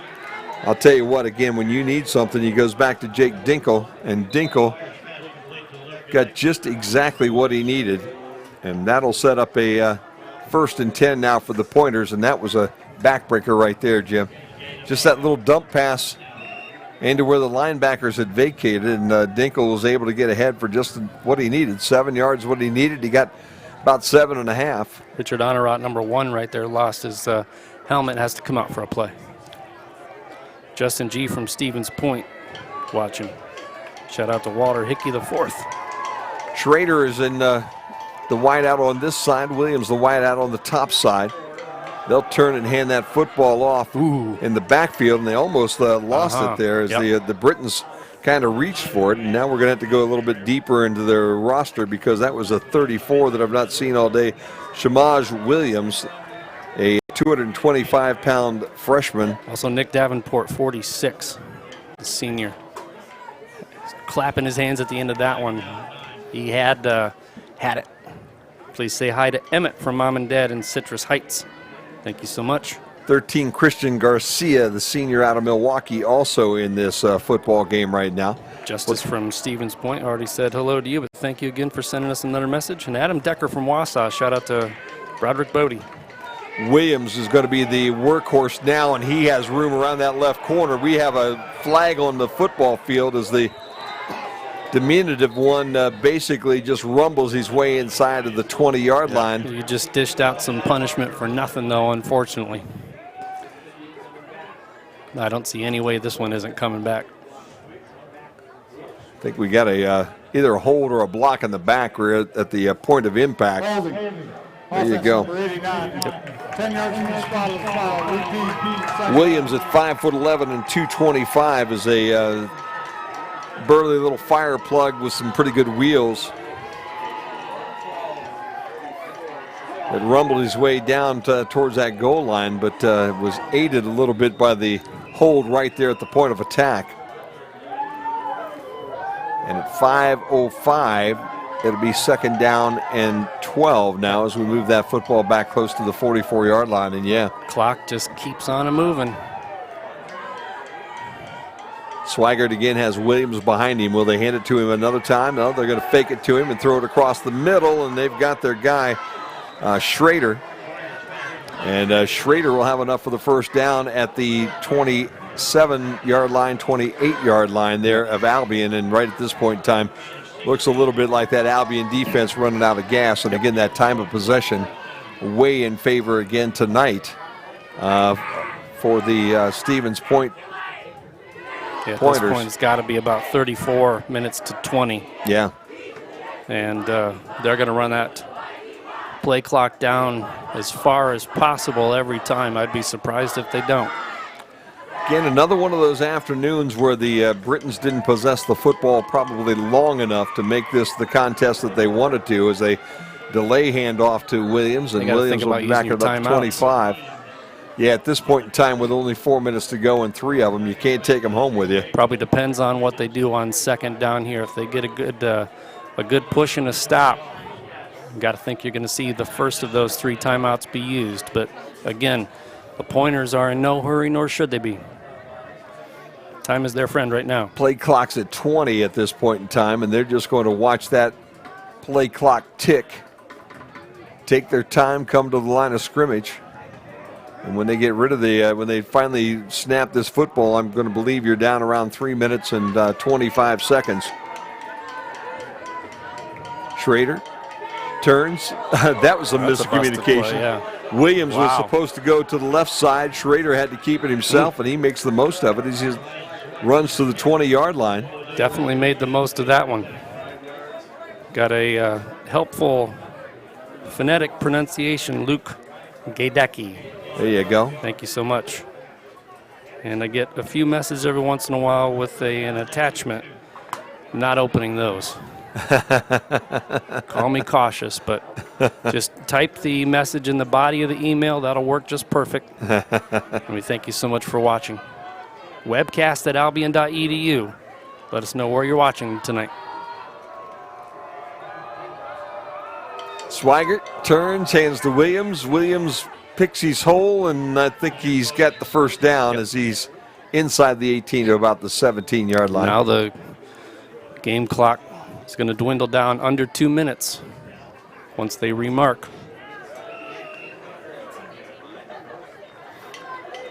No timeouts being called. I mean, if you're picking up a first down, though, you're not going to call a timeout now. Yeah. I mean, you have to at least see what you're going to do on first down, but you're getting to the point now where one more first down, the game's over if you don't start stopping the clock. Dominating time of possession by the Pointers. Well, down 14 right now. It sounds to me that Coach is kind of giving this one up. And just try to keep the Pointers out of the end zone if they possibly can. And Williams is pretty convinced he's going to try to get that way. In fact, I think they went back to Bosick that time. I believe that's 32, not 34 in the lineup. Yep, 32. Bosick came back on for Williams on that play. And this one will take us all the way down to just over a minute here if they allow that play clock to wind down. If they haven't stopped it yet, they're not gonna. At least not on this particular snap. 1:30 and count. 33-19, the Pointers lead. Impressive turnaround after the Britons had scored 13 straight to take the lead. They have been held in check since, except for a field goal. Well, the Britons are going to go to 0-2 and the Pointers to 2-0 here as we open up this season. And the handoff again goes to the halfback, Bosick, and Bosick will get back to the line of scrimmage and not much more. And I would think one more run and the Pointers are going to pack it up on the bus and head back towards Wisconsin here tonight. Long but satisfying ride back with a road win. 49 seconds, 20 seconds on the play clock, so you can see where we're at. There's time for one more run, and then we're going to pack it up, go over a few stats real quick, and pack up our bags and head back out of here to Ohio. Not a horrible game today, Jim, but just like last week, a football team right now that has some new parts and pieces, and they're trying to figure out in the Britons how they're going to utilize those parts and pieces. As Wisconsin takes the time out, that's their second one, as they allowed that clock to run as far as they could. And with 25 seconds left, one more play and we're out of here. And 33-19 looks like it's going to be the final here tonight. And we'll see if John's down there, if he might have a final even on that Alma score for us right now. John, you on the sideline still? I think we lost him here. I think he might be heading up our way as well, but we'll get him to take a look and see if we can get a final on the Alma game before we walk out of here tonight. Johnny K. There he is. He's all the way up here. John's up here. Johnny K gives us a big thank you for having, and I quote, this awesome live stream available for people to watch. Well, Johnny K, you just became my new favorite fan. Johnny K, you can... Your check is in the mail. Richard watching from Stevens Point. And then it says, sincerely, Phil Troshek. There you go. That didn't make any sense. Well, I'll tell you, sincerely, your football team played a nice game this afternoon. It was a very good idea. Yep. Ben Delabro, shout out to LeBron James from Akron, Ohio. There you go. LeBron, thank you for watching. I didn't know LeBron was watching. Yeah, LeBron always follows this, man. He knows I'm a big Cavs fan, and he's a big Britons fan as well. All right, this is the play that will end the ball game, I would expect, because 28 seconds left to go in the football game. Bosick, the halfback, Brits jump off sides. Let's see if they were drawn off sides. John, do you have an Alma final there for us? Manchester did take the game 33-31. Ooh, there you go. That back and forth game the entire time. Yeah, that was a good ball game, wasn't it, huh? Yeah. Yeah, Manchester ended up taking another extra touchdown to lead, and they just took that the whole way. Down 5 at halftime, but made up for it. Yep, a good game this afternoon for Manchester to beat Alma. And don't forget, Alma's coming to town here on the 21st day of October, and we will be here with full video if you can't make it here to the stadium. And we always encourage you to get here and be part of the crowd. You can watch us on the Britain's Sports Network here. That's going to strip, not going to get it. Take it down to nothing here as Bosick will. No sense in calling timeout now, Jimbo. Get back to the line of scrimmage, and the clock will wind its way down to 000. Shout out to the Blanzy twins from Jesse in Sterling Heights, Michigan. Thank you so much. If I didn't get to your message tonight, I do apologize, but I appreciate everybody writing in. This is the first time we've done this. Yeah. Webcast at albion.edu. Don't be a stranger out there, folks. Drop us a line. Let us know where you were watching the game. And thank you so much for tuning in. Well, that'll do it here this afternoon as the Britons will fall 33-19 to the Pointers from Wisconsin-Stevens Point. Before we let John out the door here, we'll get one final comment from him. John Billaloo, tell me about it a little bit, buddy. A good afternoon. You got your muscles stretched out a little bit on the sideline, but we kind of ended up a little short today. Yeah, it was great to be out there. But I think great effort didn't come up. But I think there are 3 real plays that, really what-if moments that could have changed this game. That punt that came back 12 yards. Yep. That they ended up scoring. That long touchdown that could have been an offensive interference that was ended up being a touchdown. Down the end zone, yes. And that miscommunication on that handoff that caused the fumble. Wisconsin-Stevens Point just scored right off that. Those 3 plays end up differently. It could be a Britain win. Who knows? Yep. No doubt about that. What's planned for you around the campus here for the rest of the weekend, fella? Or aren't you telling anybody because maybe the mom and dad might be watching right at this point in time? No, I got too much homework and I got practice tomorrow. I have no time for extracurricular activities. Oh, my goodness. Well, you know what? Jim and I will try to get in some extracurricular activities for you. And great job as always, and we'll talk to you here next week. How's that? Awesome. Thanks for having me. All right, very good. Jimmy, again, the Britons fall this afternoon. Let's take a quick look at all the stats, and then we'll wrap things up and get out of here. 31 first downs for the Pointers to 13 for the Britons. Total offense, 584 to 329. Both teams doing a good job putting it up. However, the passing yards, Jim, 366 yards on the air. For the Pointers compared to 112 for the Brits, 218 on the ground to 217. So the rushing game for both teams getting it done. But through the air, again, just a tremendous job by the Pointers hitting the big play. 38 time possession compared to 20. So you can basically call that 40 to 20 once you factor everything else in. Swigert, 23 of 31, 326, 3 touchdowns and 1 interception. Kyle Thomas, 11 of 24 for 112 and a touch. Thomas led the team in rushing as well for the Brits, 15 carries for 127 yards. Zach Serzo, 13 carries for 70 yards and a touch. Zach Bosek, 15 carries for 86 yards and a touchdown for the Pointers. Steve Hare through the air, 10 catches for 149 and a touch. Jerry Williams, 8 for 113 and 2 touchdowns.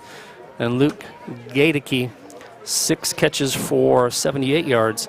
So they're spreading the wealth at Stevens Point. Through the air for the Brits, Brian Blanzy, 4 catches for 54 yards. Kyle Winchell had the 30-yard touchdown. And so it goes. We'll see if we can take a look at some defensive stats real quick. Kevin Sanchez for the Pointers leads their team with 8 tackles.